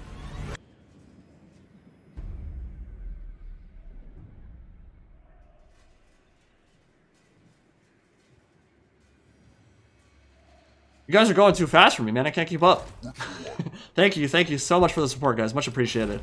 Alright. Game plan here. We took Templehof. We're pretty much ripping the heart out of Sylvania right now. And we're super rich. So, what I'm gonna do... Ooh, that's gonna rebel soon. Does that really matter? Alright, so you look like you might be a problem. $10, Skellington. I hope and believe that Ogre Kingdoms will be wildly overpowered on release due to how nearly every unit has massively strong individually. Your thoughts? I actually tend to think the opposite. The ubiquitousness of bonus versus large and ranged firepower makes entirely large armies struggle. I mean, how many times in multiplayer, for instance, have you seen... I guess it depends whether you're talking overpowered in campaign or multiplayer. In campaign, yeah... Doom stacking with large units is the way to go for sure. In multiplayer, I don't think Ogre Kingdoms will be overpowered at all. Because, I mean, 300 gold spears are super common. Handguns, armor-piercing range firepower, any kind of firepower is very common. And they're going to be very expensive. So yeah, you can swarm the field with Noblars and keep like a tight core of Ogres and Manhunters and that kind of thing. But at the end of the day, like... You're in a situation where everyone has cheap spears and ranged firepower. You can't go full big boys in multiplayer because it's too expensive and you don't have a good enough core. So I don't think they'll be that strong in multiplayer at the start unless they change something about how bonus versus large works.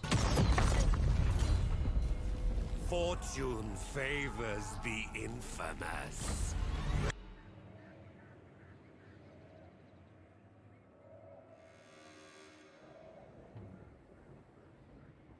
But in campaign, it's another thing entirely. I mean, you think about their cavalry, they're going to have some of the best monstrous cavalry in Warhammer 3, which is saying a lot. Again, I've said it many times, it's the age of monstrous cavalry when Warhammer 3 rolls around. Get the Blood Crushers, Skull Crushers of Khorne, the Mornfang cavalry, Rhinox cavalry, all that. It's going to be a lot. And then they've got really heavily armored mainline monstrous infantry. With the, Man-Eaters not so much, but the Iron Guts for sure. Connor, $20. Hey, Andy, love the content, but out of curiosity, how would you feel about the Greenskins joining Vermintide 2? Like a three-way battle? I actually would rather see a few other factions. I personally think Vampire Counts would be really fun in Vermintide. I think they would be an absolute blast to play with. You go like Vargulf, boss fight, Vargeist, like a special trying to like swoop out of the air to grab you. Graveguard is like your Storm Vermin. Zombies and Skellies as the main line. Then again, zombies have been done in a lot of other games, so maybe undead aren't the best play to give you a lot of... I'd like to see other chaos factions too, like Khornate Berserkers. Different aesthetic, different playstyle, would be pretty sick. But that's what I'm talking about. I mean, there's a lot that could be done with Vermintide, and I feel like they have squandered some of their opportunities to make it like a truly incredible game. I think they're great devs, I think they're great people, but it's been a little bit frustrating over the last year or so since Winds of Magic. Yeah, these guys do not replenish at all. So he did come back with 272 HP. Alright then. Castle Drakenhof is going to rebel, so we need to just get the Vampire Corruption down, because we do get that public order penalty. Now, why are you guys mad here? Oh, Skaven Corruption is messing me up. That's why. That's the biggest issue. Where are Skaven? That's really weird. Hell Pit, maybe. That would be my only guess, but there's no Skaven settlement adjacent to my settlements. Huh. Curious.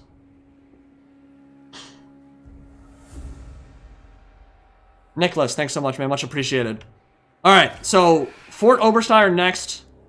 And then we'll shift left and then up towards the vampire counts up here. But yeah, God, we're ripping the heart out of their empire. It feels good. And we're going to keep that army up north in Backoffen because I really just don't want them to move in and take it. They might still attack me anyway. I mean, there's 3 stacks there. They're going to, yep. All right, we might need a force march north right now and save them. Save their ass. Dude, chat is moving way too fast. I cannot read all that. Skeleton, $5. Do you think Valkia Village and Spume... Oh my lord.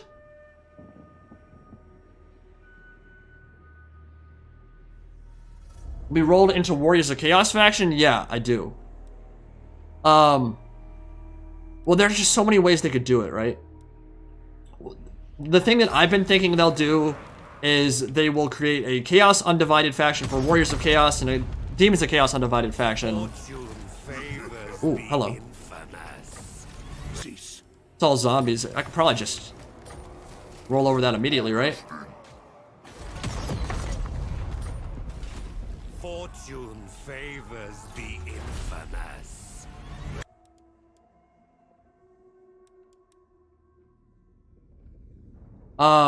Yeah, what I've been thinking they're gonna do to tackle that in game 3 is Warriors of Chaos Undivided, Demons of Chaos Undivided, and then you're in a situation where you leave a bunch of Legendary Lords on the table for the specific Chaos factions, like Khorne, Tzeentch, Slanesh, and Nurgle, and then you go 1 Demon, 1 Warriors of Chaos Lord for each of those. I think that's the best way to tackle it, honestly. You get the most factions, you get the most variety, you get the most Lords, the most Lord Pack opportunities. I don't really see a downside to tackling it in that manner. I'm special. Can I just kill you outright, or will I lose if I fight this? Ooh. All Black Knights? This is not an army that is well suited for taking that down. That would hurt a lot. Oh yeah, that would mess me up. We're fighting inside for sure. Okay, we'll hold on. We'll hold on for now. Maybe 1 more turn of regen? No. Actually, they're in Force March. They're tired. I could probably just attack that immediately. Get a wall up, and yeah, I think we can just go in. Oh, for sure, yeah, easy.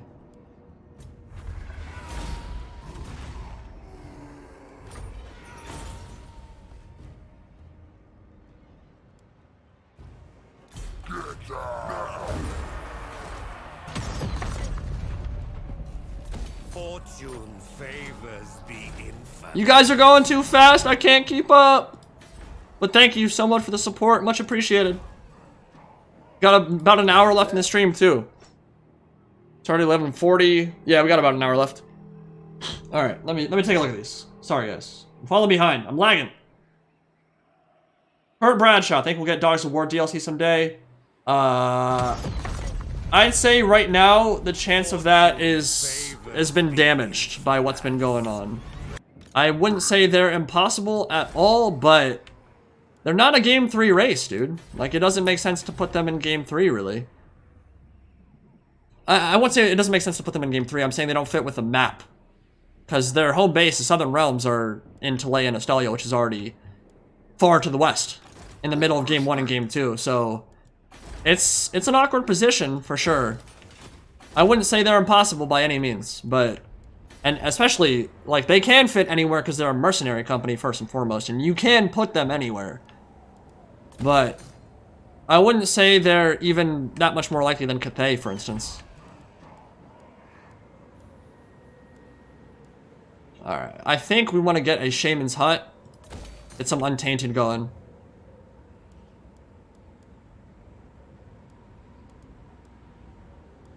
Get me one of those. And then we force march north. Or I could just... Dude, I cannot believe how fast the vampire counts are swarming the Empire right now. They are rolling over them. And this is something that Creative Assembly... I don't envy their balancing, like how hard it is to actually get this to be balanced. But it is an awkward situation because it's a pendulum that kind of swings back and forth. We've seen it a lot over the last 4 years. It's either Order Tide always wins or the Undead Chaos Tide always wins. It's usually not like even either side has a chance. Now, to be fair, I took a lot of pressure off them by wiping out Ostermark myself. So that's probably a reason Sylvania has risen up the way they have. Now I'm destroying them anyway, so they're not going to be able to just completely swarm the Empire, but it's kind of... Got Darkest Nimbus, nice. It's kind of weird to see that. Like, Vampire counts for so long have not been able to do anything, and now first campaign up here in the north, they're just swarming. And they've got some good armies too. I mean, this is no joke. Gold Shell Black Knights. Fortune favors the infamous. Mentionable, when the siege battle system gets changed up, what would you like to see most? Functioning gates. Not going through the gates right when the AI gets near them would be really nice. Mr. Hoon, fan of the channel, keep at it. Thoughts on Molder being Game 3 DLC instead of Game 2? I would say less likelihood of that overall. I would say that that is not particularly likely, and the reason for that is that Thankwall is going to be Game 3 DLC Dollars to Donuts. I could not be more sure that a Game 2 race gets a Game 3 DLC than the Skaven and Thankwall. So from that standpoint, doing 2 more Skaven DLCs in Game 3 seems relatively unlikely to me. But it doesn't mean it's not going to happen.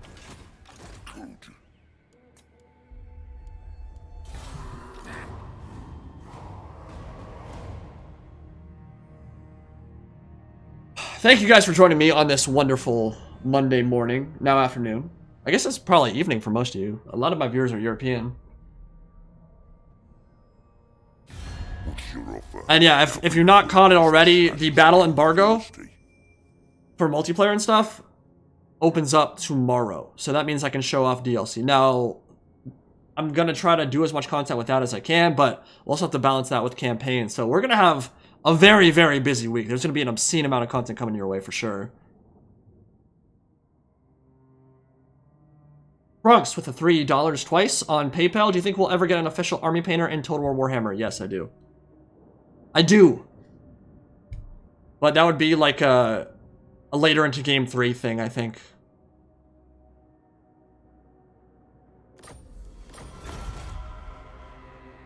And I'm all for it, man. Now, I don't love the Periwinkle Parthian style thing. Like, that gets a little bit annoying. I don't want to see, like, Black Orcs in pure gold armor.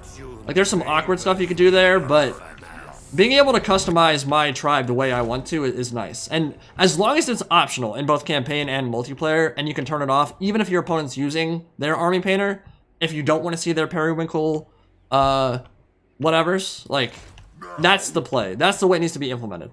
I don't want to have my immersion ruined every single time someone does something. Now, here's a big question I have. Do I just snipe out all these territories? It's looking like I might lose. Oh, the walls didn't finish up? That sucks. And they're... Dude. Oh, that really blows. My garrison didn't heal. They had like 5 turns to heal up. The tribe's ready. I don't think your garrisons benefit from your tech in this game. Because with plus 10% replenishment, they should have been healed up by then. Oh, dude, I'm gonna lose this for sure. Which I guess is okay. I can snipe out all this territory, but I might need. Well, tell you what.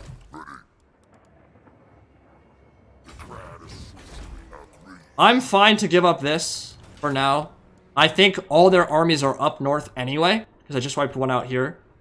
They might have one in the Moot. They might have one in Wertbad, but they'll probably send a stack, but it'll probably be zombies. So I think with the walls we'll be okay. I'm gonna force march north. I think I need help out. Yeah. If they don't attack on the next turn or 2 turns, we might be able to get there in time. I doubt that's what happens. I bet you they send this army in and they attack and we're gonna get wiped. And there's not a whole lot I can do to hold on to it at this point. But we got walls everywhere, so that'll slow them down. And hell, we could pick up some black orcs on the way. Might need to. I disagree about Thankwall being a waste of a DLC. If you give him there we go. Okay, so I might have to go back. God dang it. How do they have this many stacks? Gorst, hop off my nuts.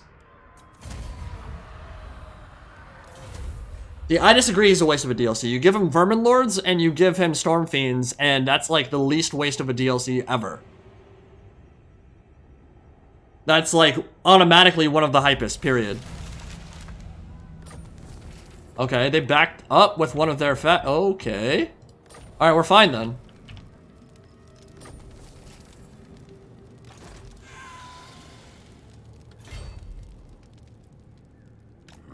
Come on. I still don't want to fight them on the open plain. Nasty magic. How long until we run out 6 supplies? Okay, we're fine.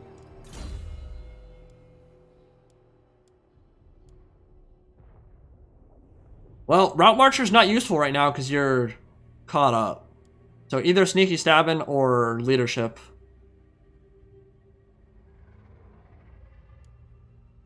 I think leadership might actually even be better because we're fighting vampire counts. Alright, hold the line.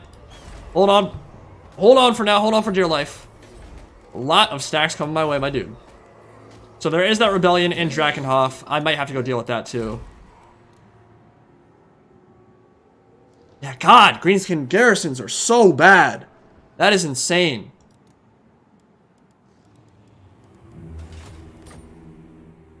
Oh, and I gotta kill the beastmen too. Yeah, we got a lot to worry about right now, my dudes.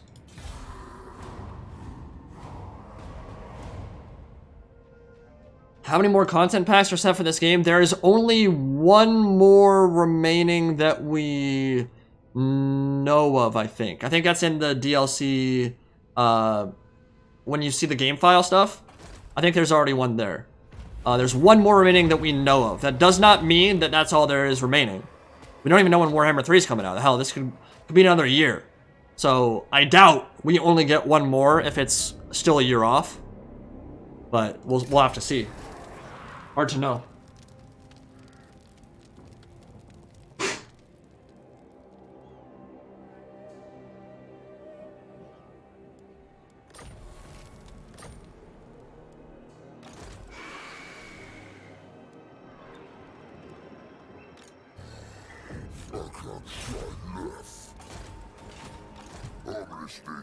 Alright.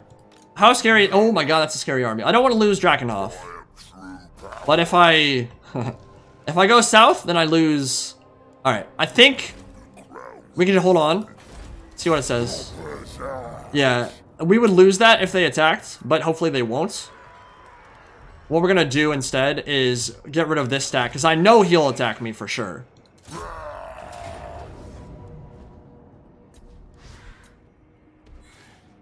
We haven't fought an open field battle yet, so let's do that. We gotta wipe this out first. Get Gorst off the field because he's an idiot. Why is he a legendary lord? I have no idea.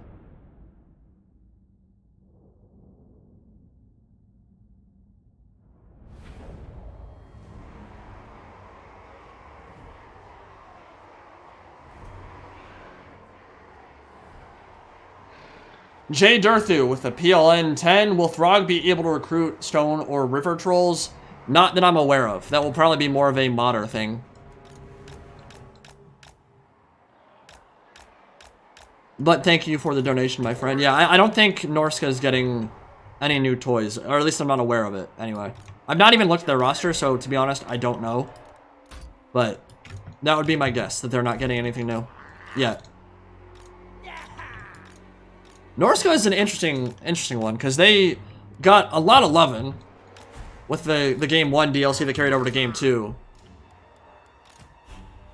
But their Legendary Lords being stuck at 2, it's only them and Wood Elves that have 2. Like, everyone else has 3 or 4. So, it's a little bit awkward. They could use another Lord, for sure.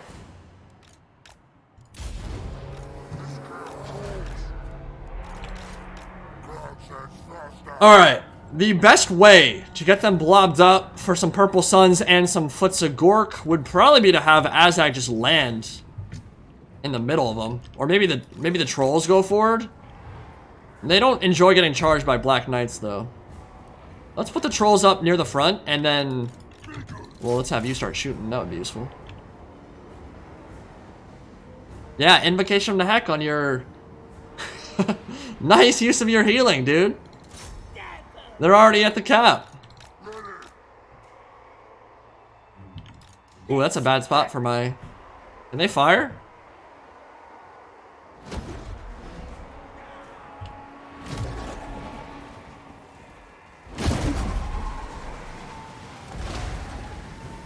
Oh, I just missed. One more time.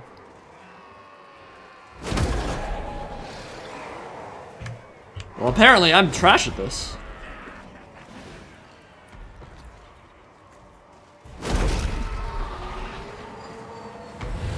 My God, who is this guy? He sucks. Alright, trolls. I think you can charge in. And, yeah, I think this is very much a doable play. Let's get these guys over here to help out. Get you in the back lines. And we're gonna force them to blob up. And then we're gonna foot a gork them. Yes, you know you want to. You know you want to. You still gotta be careful. Oh yeah, that'll be worth it for sure. Watch that kill count go up. Let's shift some melee troops over to that side. Oh, 107. Not great, actually. Yeah, definitely time to pull the trolls back. Counter charge here. And thinking about a foot of gork soon, too. I got Wind of Death. We gotta get that one off. And actually, I have just the thing.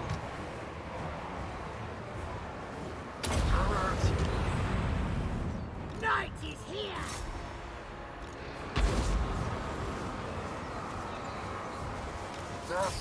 Reasonable. Not incredible, but reasonable. Put a gork that, and then we'll Arcane Conduit.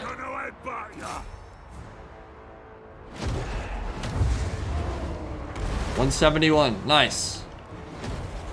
The lads are ready. Come on, lads. Come on! Terrible! Shame. Here we go! Yeah, I mean, it's a zombie horde. This is never going to be hard, but This is it! satisfying battle nonetheless. Get to show off our hard-earned tech. Staff of Damnation. Okay, now we gotta type out lords. Kill the corpse cart. Take the blue. Watch your watch.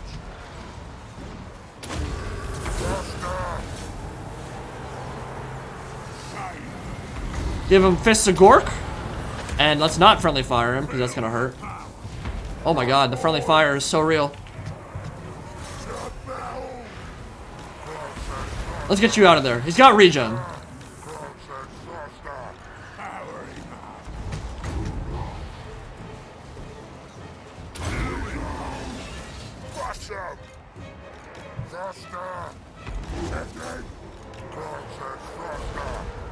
That's it.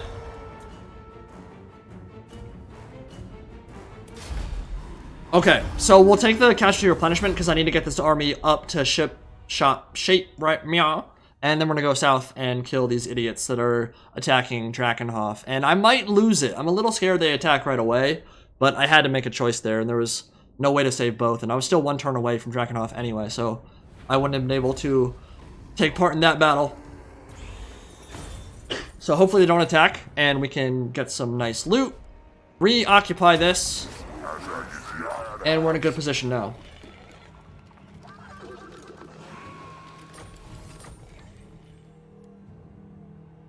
Gorst or Ghost enables poison attacks for Azhag himself. But I have a Wyvern. That doesn't help me. You're useless.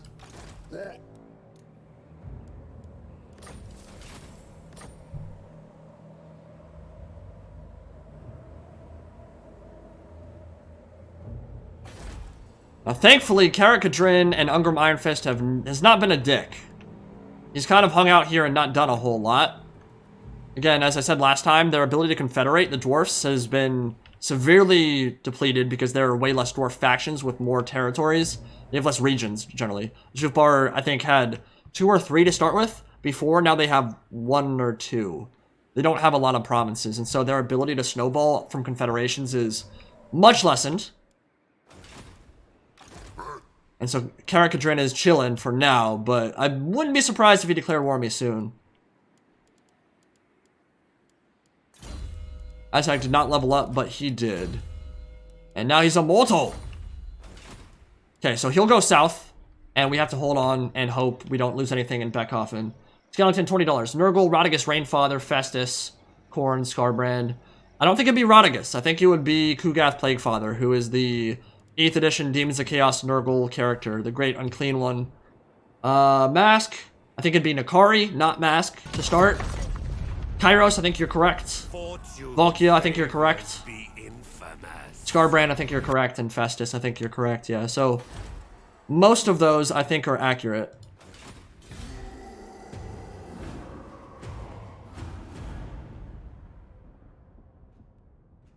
So what do you guys think about Azhag's start here? Like, do you think this is looking pretty fun? Oh no, we're gonna lose it, dude. We're gonna fight it, but we're definitely gonna lose. Oh, they brought the second army in too. Can I get north that fast? Can I go? Nah, I don't think I can. I don't think I can go to Drakenhof, kill that rebellion army, and then go all the way north again. I mean, I knew Manfred was gonna come at some point. Yeah, we're gonna get run over. I'm not sure there's much point wasting. Yeah, there's no point wasting my time with this.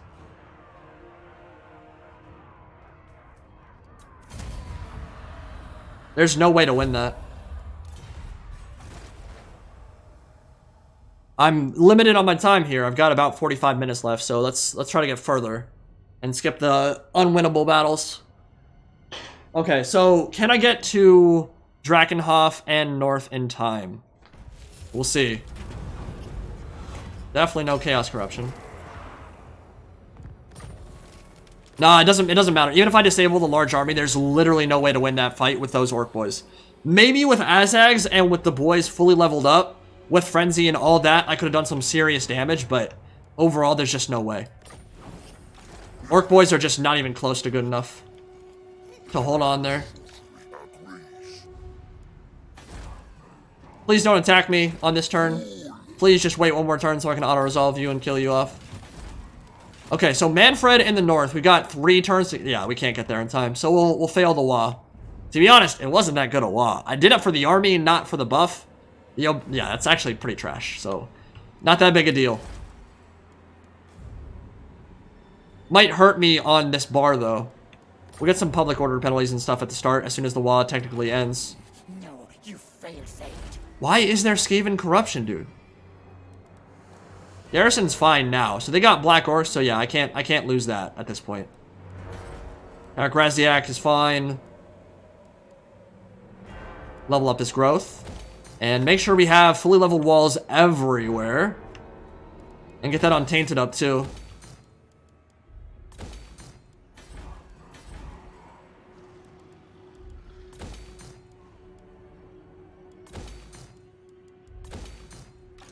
Okay. Legend would not have won that, dude. What are you talking about? You would not have won that. With Orc Boys on very hard against Black Knights Gold Chevron.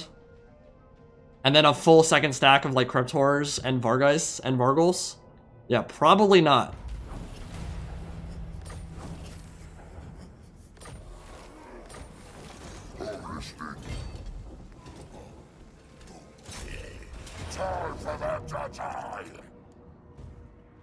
Alright. Yeah, we can just auto-resolve that. But do we want to? We could fight a fun little battle. Ah! You know what? Let's limit our losses and fight an open field battle here.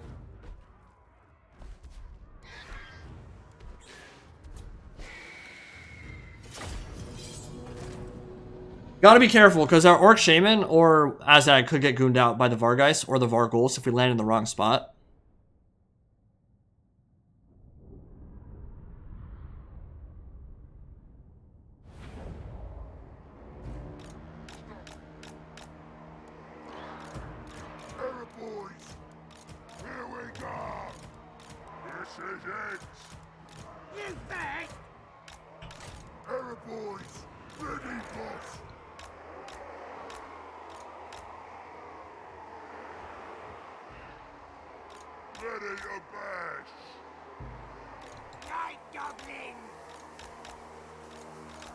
Alright, so big thing here is we gotta shoot down the high value stuff.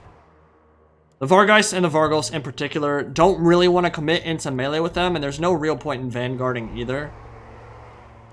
We'll let them come to us. Maybe do some sniping with the Gaze of Nagash, take out some characters early. But yeah, it's really about these archers back here. And the relatively useful Goblin Rock Clobber. It's not the most accurate thing in the world, but it does some damage. And we just gotta make sure they don't dive into my back line.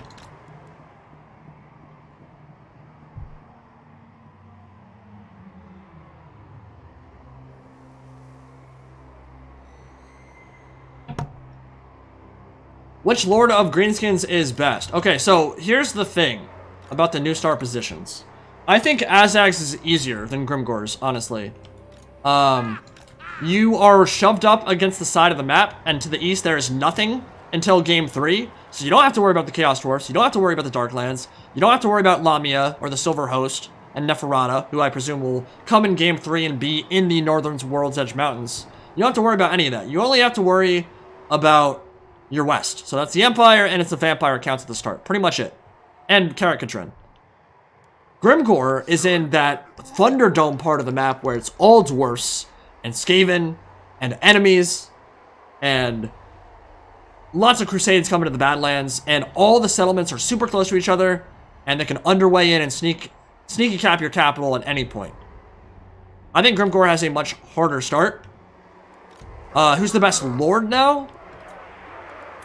Azhag might be better than Grimgor overall. Like, Purple Sun, Wind of Death together, like, makes so many battles that are unviable completely winnable. What am I doing? Running! So I think Azhag might have the best start position, because he gets all the benefits that Black Crag does with the gold mine in Karak Ungor. He's a dual threat in terms of melee and his casting potential, and his overall, like, top level DPS is much higher than Grimgor's, because you can drop Winds of Death and Purple Sun Xerius and kill like half an army with one cast. So I think Azhag might be better overall. In multiplayer, it's more up in the air. I'd still probably say Azhag has the advantage. There are a lot of new abilities in this update that are gonna be crazy for multiplayer. Like the Goblin Big Boss, for instance. This dude, I think, is going to see a lot of play in the meta, because he has a new ability that's basically like Hornswoggle for Vampire Coast. Lowers melee defense and melee attack of enemy lords and heroes. And that gives your Arachnarok Queen, your other single entities, your heavy damage dealers, much more opportunity to goon up on like a Star Dragon. Oh yeah, it doesn't have to be lords or heroes, it can be on single entities too. So if a Star Dragon, for instance, lands on you, like Effigy of Degit with Warzag, pin them in place, and then stack the Hornswoggle on top of them, and it's gonna get murdered in seconds. Like, they have some scary combos now that might honestly be a little bit OP, so we'll have to see, but I think Greenskins are gonna be a force with this new update. Moving fast! Let's grab!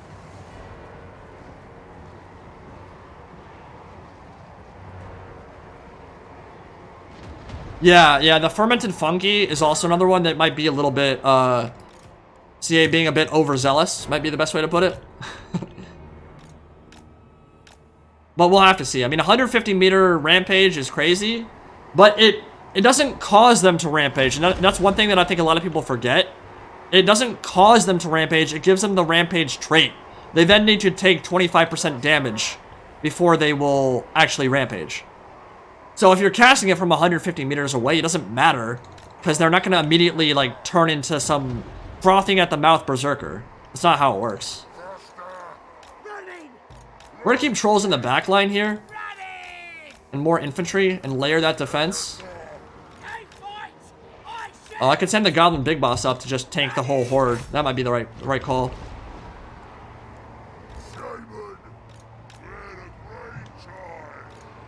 Drink the brew! Drink the brew! Kill his grave guard. Alright, here they come. Stab him in the back. Big guns, let that, yeah, definitely take that charge. Here we go. There we go, here we go, here we go! Yeah, this is a nice little layered defense. If they try to dive in there, they're gonna be in for a world of hurt. Now they might try to... yeah, invest more. Yeah, here we go. Here we go. Kill those Vargeist for me, please. Send you one big gun, send you one big gun. And they're going in. They're not gonna like what they find on this side. Let's, here we go, over here.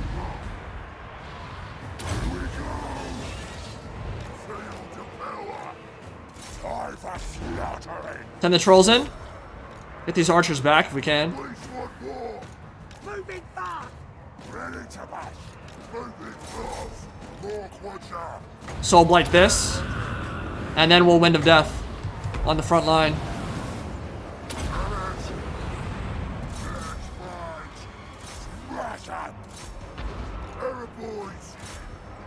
Oh my god, they melted. They melted so quick. Let's get Azhag moving. Yeah, kill those idiots.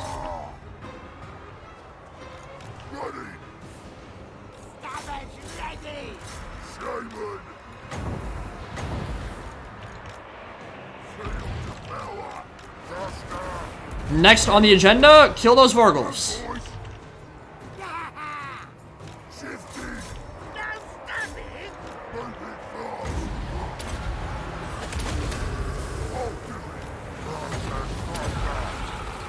Oh, he's melting. He's melting!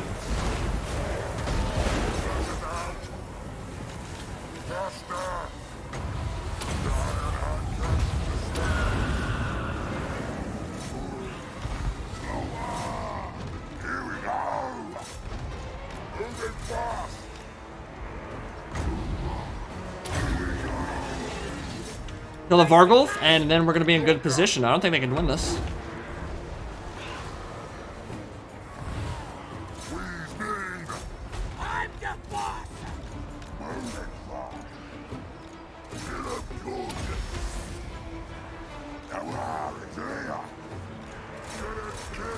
So that'll leave me with 3 turns to get north. Or maybe 2 now. If it's 2, I can't make it. If it's 3, I might be able to with Force March. I think not, but maybe. Possibly. I would love to save backoffen if I can before the WAAAGH ends, but it's looking unlikely.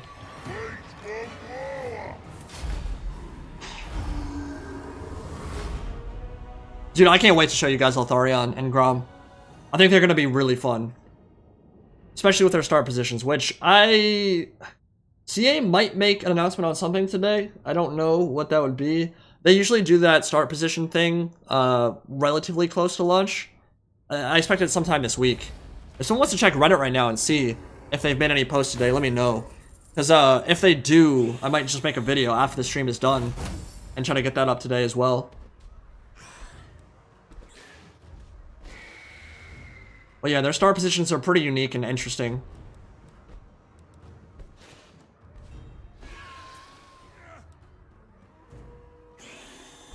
Take that money.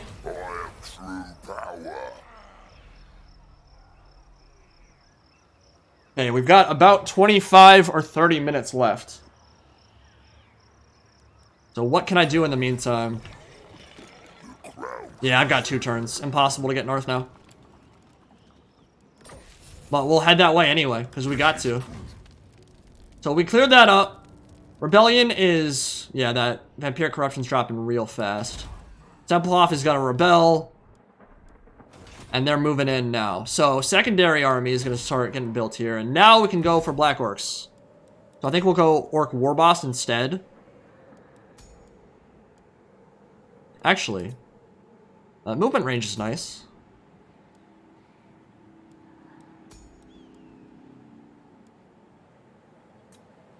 Greenskin traits are really not that good.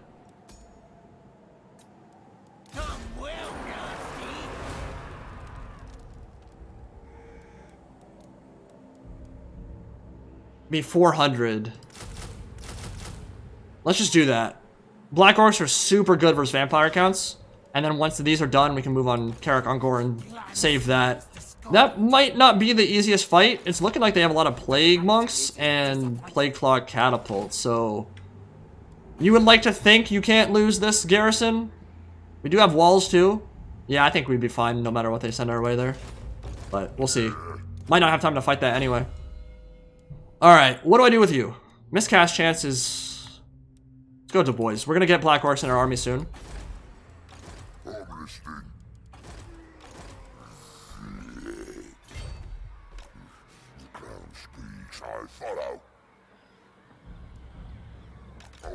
Let's start moving north.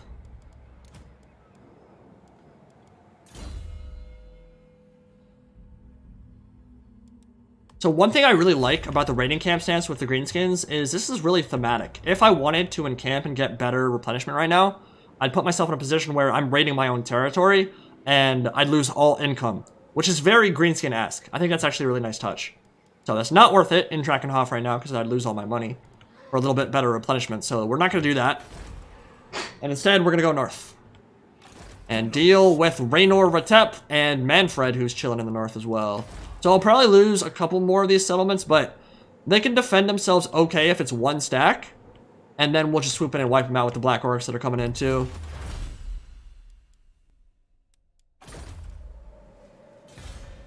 Templehof will rebel. And actually, I'm not going to finish the wall in time, so I'll take out that rebellion first. How's Skarsnik? I've not played him, dude. I'm not going to lie, I've never played a Skarsnik campaign in my life. Never done it, so I don't know. I know he has a rework skill tree. I know he has some new toys to play with, but overall, I am not sure how he is doing at the moment. Can't believe I still have that wall army. Nah, it'll wear off in one turn, I think.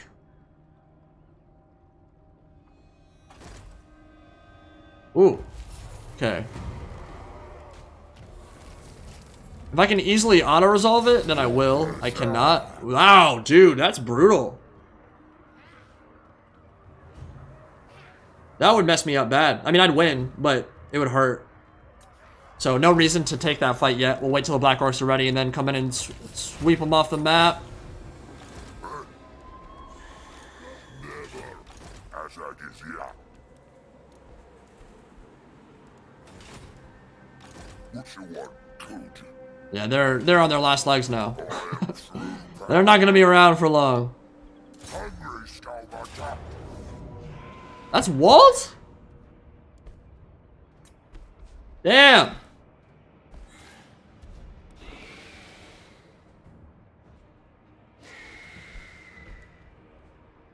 We'll break that off for now then. The crowd's whispering. This way.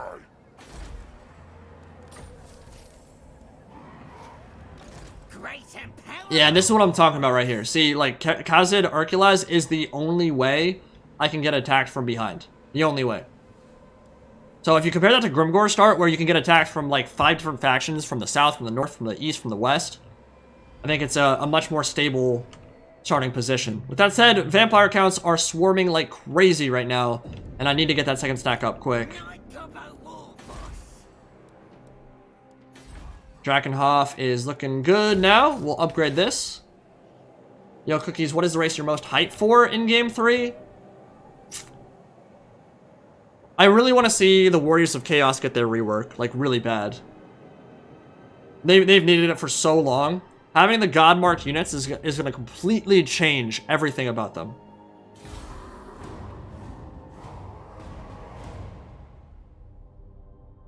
A full Coordinate-themed army with Skullcrushers of Khorne, with the Berserker Warrior crests up top, the dual-wielding Khorne Chosen Chaos Knights, like that kind of stuff together. That's going to be really epic. So I think Warriors of Chaos in general, and then the subsection of that is that each of the gods should hopefully, if CA does what they should do, they get unique chosen for each of the gods, unique mark units for each of the gods. Hellstriders of Slaanesh, the Warriors of Chaos marked units, includes Slaughter Brute, Mutalith Vortex Beast, that kind of stuff. Will be a really nice, well, not just a coat of paint, but a nice reframing of what Chaos is able to do. Alas, your WAAAGH has Oh, we failed. You Wow, did not succeeds. conquer your target's capital in time, so the mobs have dispersed. There will be no I'm getting careful mixed messages time. here, boys. So now you must gather your destructive momentum once again. Okay, so that will hurt me, I think. Because now I'm a bottom feeder. Minus 50 growth, minus 5 obedience, minus 10 leadership, and plus 50% recruitment. So we'll have to reclaim that. And essentially what we have to do right now is fight a lot of battles in quick succession, which is no problem for Azhag. We've been doing it already. So, ooh, I can catch them out immediately. They're in range. Oh, hell yeah. We can just wipe them out. They're all going to be very tired. They're going to be close to crumbling right at the start.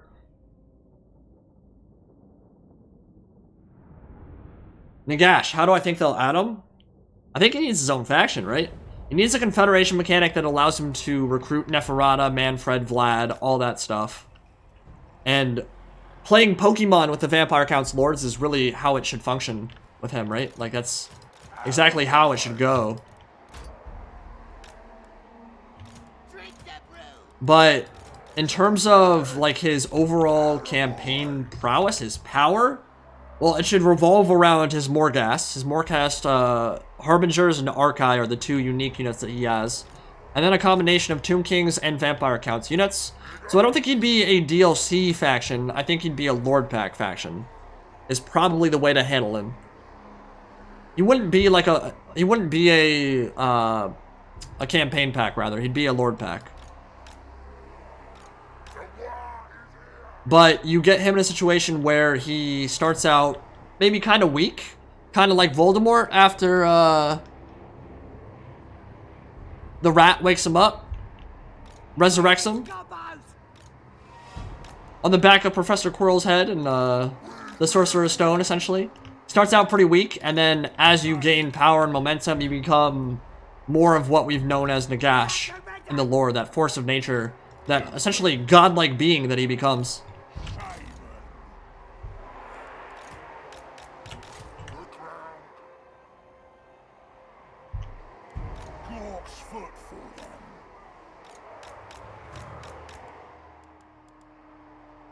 And I've heard so many times, and it's bizarre to me how so many people say stuff like, Nagash is too powerful to be in the game. There's no way he could ever be a legendary lord. And I don't get that perspective at all. It's like, have you guys not been paying attention to like what we've had in the game already? Mazda Mundi, Archaon, Teclis. We already have characters that are world enders.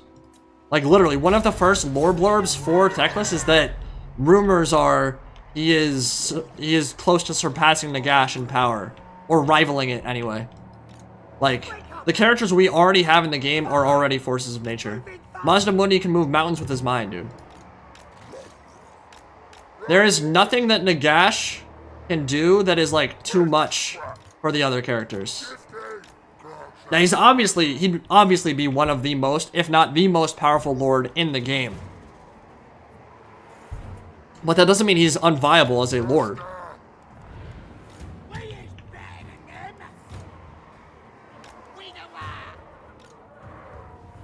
Yeah, I think we'll see him in game 3 for sure. I cannot see them doing Demons of Chaos, Warriors of Chaos, all these other factions, giving them tons of lords and then just saying, you know what? We won't do the coolest undead character. Like, I just don't see that happening. Word iconic does get thrown around a lot in Warhammer Fantasy, and often it's not with merit, but in this case, Nagash is iconic. He's been around for a very long time. He is the big bad undead character. I just don't think you can tackle that without putting him in the game. I need to protect my back line a little bit better here. And actually, I need to make a much more compact formation.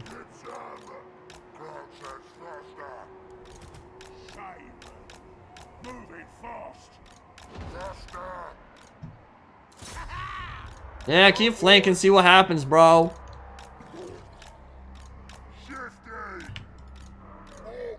Yeah, in the center, we're gonna get beat up. That's gonna hurt. I'm actually a little nervous. They're putting a lot in my back line. Yeah, we'll just go in and crush those real quick. Archers kill the Vargeist. And we're gonna Soul Blight this.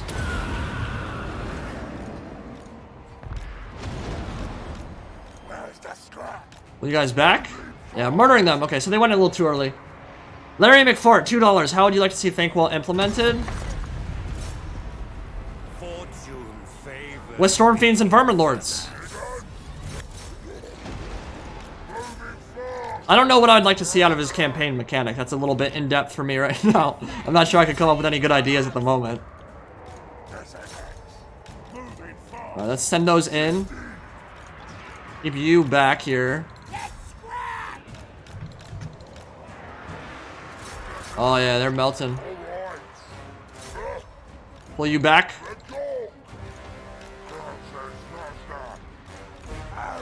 They're flanking hard. Let's go, here we go, and then maybe get a foot of Gork soon.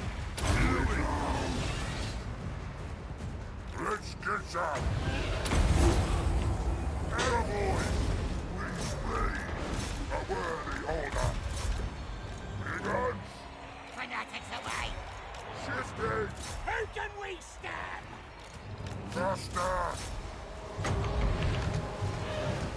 That's gonna be a juicy win to death right there, my dudes.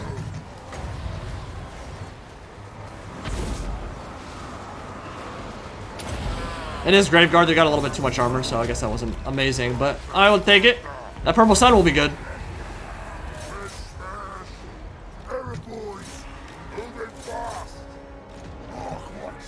Shoot the Graveguard in the rear, and let's have you go up the center, get a rear charge. Looking good. Okay, the Black Knights are coming in now. Maybe? Or not?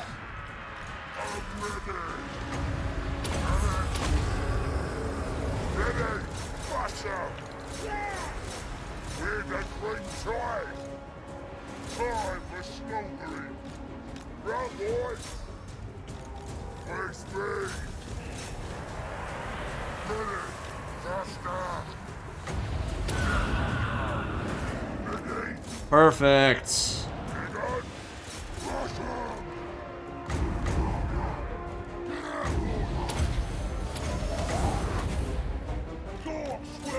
Yeah, that regen on Azhag is so nice, dude. One of only 2 lords now that can actually regen for the Greenskins. Obviously, Grom will have it when he comes out.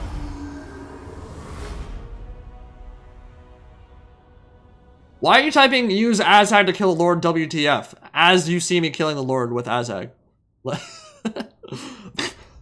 are you talking about? Yeah, you cannot overcast the Wind of Death.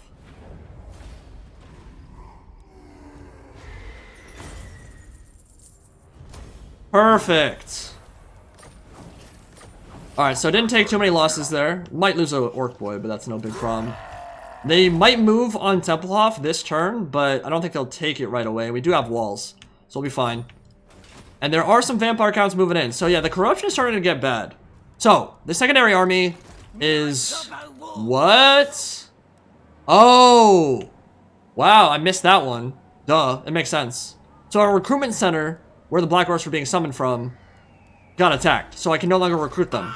So that didn't happen, which is unfortunate. How much time we have left? Might be able to just take that fight outside the walls. We got 15 minutes left. Yeah, let's see if we can...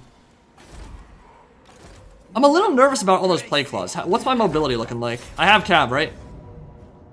Yeah, I have 2 cab units. Let's fight this.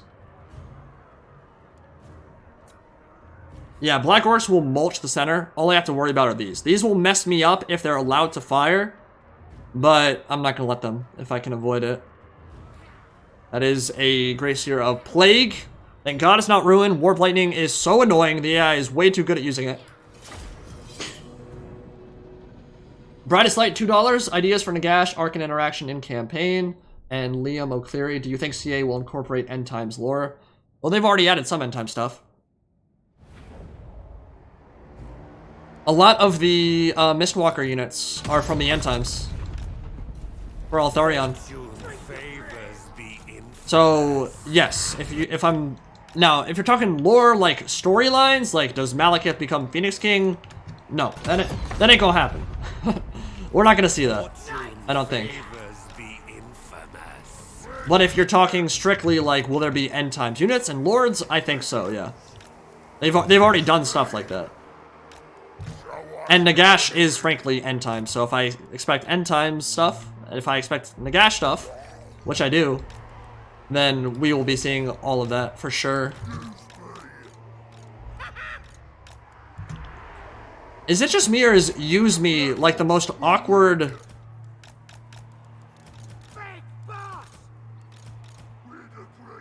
Like the orc shamans love saying use me when I click on them, which is just, that just seems weird to me. You know, I do not want to use you, orc shaman. Not really into the whole mushroom tip thing, my guy. Alright, so the big thing here. You guys go all the way in the back, Vanguard deploy it. Skirmish mode off. And you guys are going to be right here. Out of range of the plague claws, and gotta shut those down. So, we're going to deploy out of range of the plague claws. Keep you in the center. And you're ready.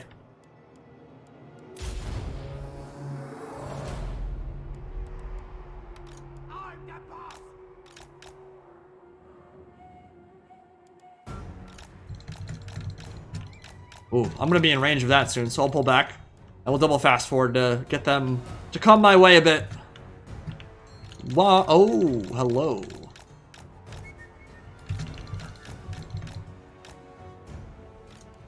Oh, don't run off the map, dude. We're gonna have to delta split here.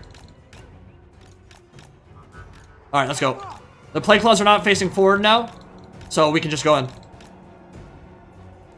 They might round off to these plague claw shots if I'm not careful, but maybe with some good micro we can dodge them. Yeah, the plague monks themselves, not super worried. And now they're shooting forward. Black Orcs will not enjoy that. But not a whole lot I can do about it. They do have armor, which helps a lot here.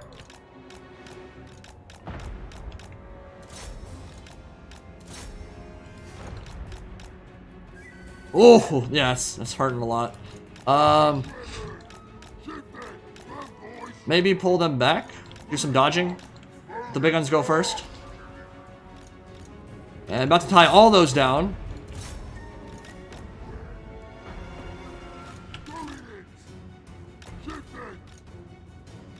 What spells we have? We have Brain Burster, which is really good versus Plague Monks, actually. And you're gonna get him behind. Sweet. Alright, so I should be able to kill that stuff off. Stop shooting my Black Orcs!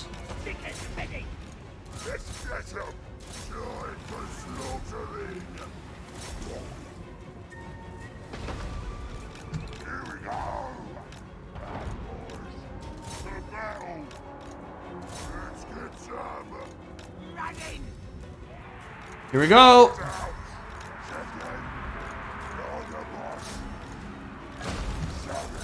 Yeah, we got a full surround off.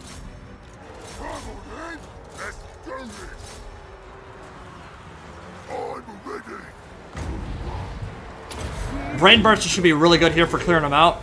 Yeah, some good damage for sure. Orc Boys routed immediately, but that's no surprise. Now the big boss come help on the left flank. Oh, they're getting murdered back there. What the hell? What are they taking so much damage for?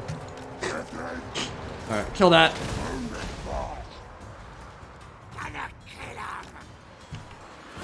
Trolls pull backwards, as you are fighting way too much stuff by yourself. And we'll bring the Black Orcs back here to get that full surround off.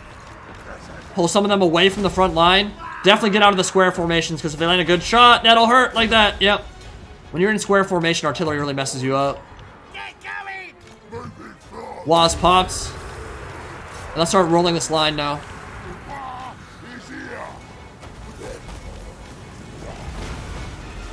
Okay, definitely need to kill those plague claws now. It's really hurting.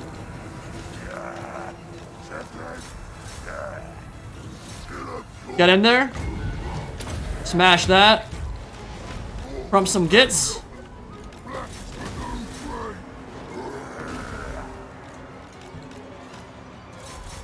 They're getting back on the play clause, so I need to get into flanking position here. Break them immediately with this charge, and then we'll collapse in on the center, and we're looking good. Shoot the play clause. Shoot the plague monks.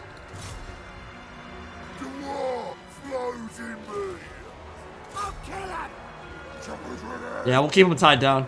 They're not very impressive with that 14 melee defense, but they're doing what they need to do.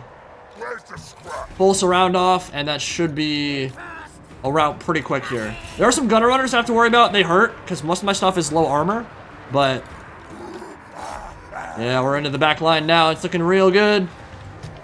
Here we go. Crush 'em.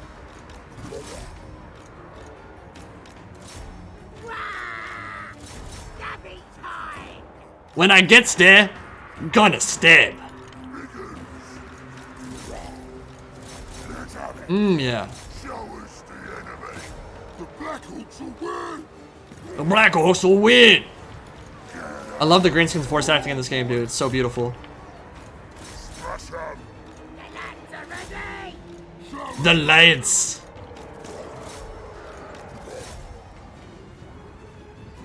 We're the Green Tribe. It's army losses. All right. Perfect.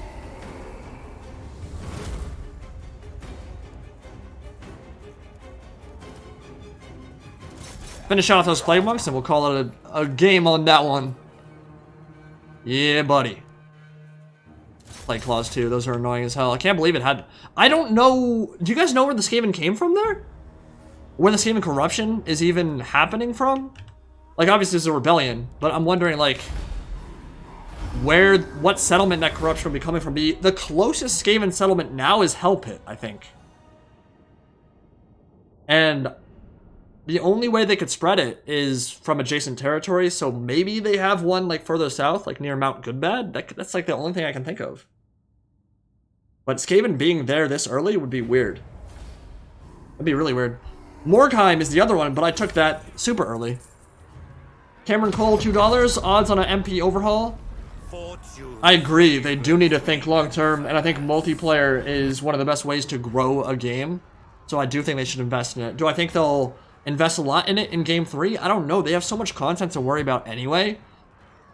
It'll be hard to, but honestly, this game already lends itself incredibly well to multiplayer simply because of the diversity of the rosters and the factions. You guys have already seen that. Is it perfectly balanced? Hell no. Even competitive shooters and competitive balanced games are not competitively balanced. Like, the idea is to get them there, but they never truly are. But Warhammer, considering they haven't invested that much in multiplayer, it's pretty impressive what they've been able to do with it in terms of the balancing overall. Still has a long way to go, though. Avatar Conquest would be a huge step forward. Army Painter, a huge step forward.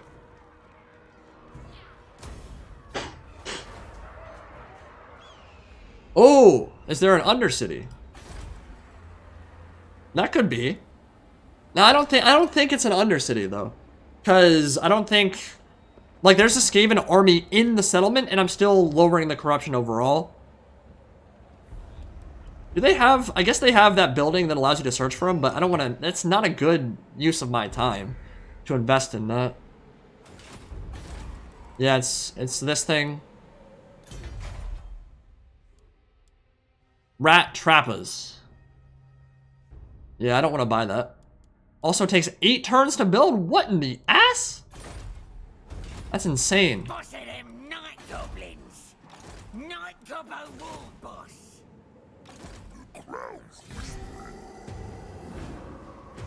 Hello, Rocket Man. Welcome, my friend. Unfortunately, you're tuning in at maybe the worst time. Because we can only go for 2.5 hours today, and we're about there. So I'm going to auto-resolve or kill this rebellion army real quick, and I think we're going to call it. Thank you all for the donations today. Really appreciate it. I had fun. There will be more streaming this week, I think. But more importantly, we're getting back to the bread and butter, the multiplayer commentaries. So I think tomorrow at 10 a.m., I will be allowed to post multiplayer battles. I'm hoping that I'm able to do so immediately. There may be a little thing that might throw a hiccup in that, little wrench in that plan, but hopefully not. We'll just... Yeah, that's fine. I'll resolve that. They're dead. And yeah, so lots of multiplayer content, lots of campaign content. And remember, Altharion the Grim and God the Paunch have not been shown yet, but the embargo for that is dropping tomorrow. On Wednesday, there is a campaign embargo dropping. And we are allowed to talk about schedules, so I'm not breaking any NDAs by telling you this stuff. And then I think the overall embargo, just where we can create any content as much as we want, comes on Friday. So this week is going to be insane. I might even do another video today if anything was posted to Reddit, if CA is making any big posts today. And then multiplayer tomorrow, campaign Wednesday, everything on Friday, more streaming, more videos, more edited content. Gonna be going hard.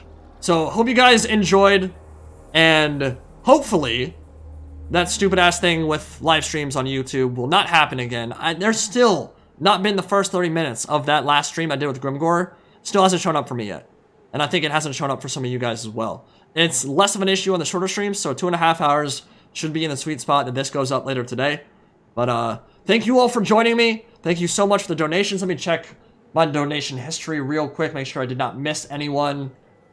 Really appreciate the support and the hype. I am definitely down for more Warden and the Paunch content, and we're looking good. So yeah, that's it for the stream, and stay tuned either for later today or tomorrow. More videos coming very soon. Thank you all. I will see you in the next one. Peace out.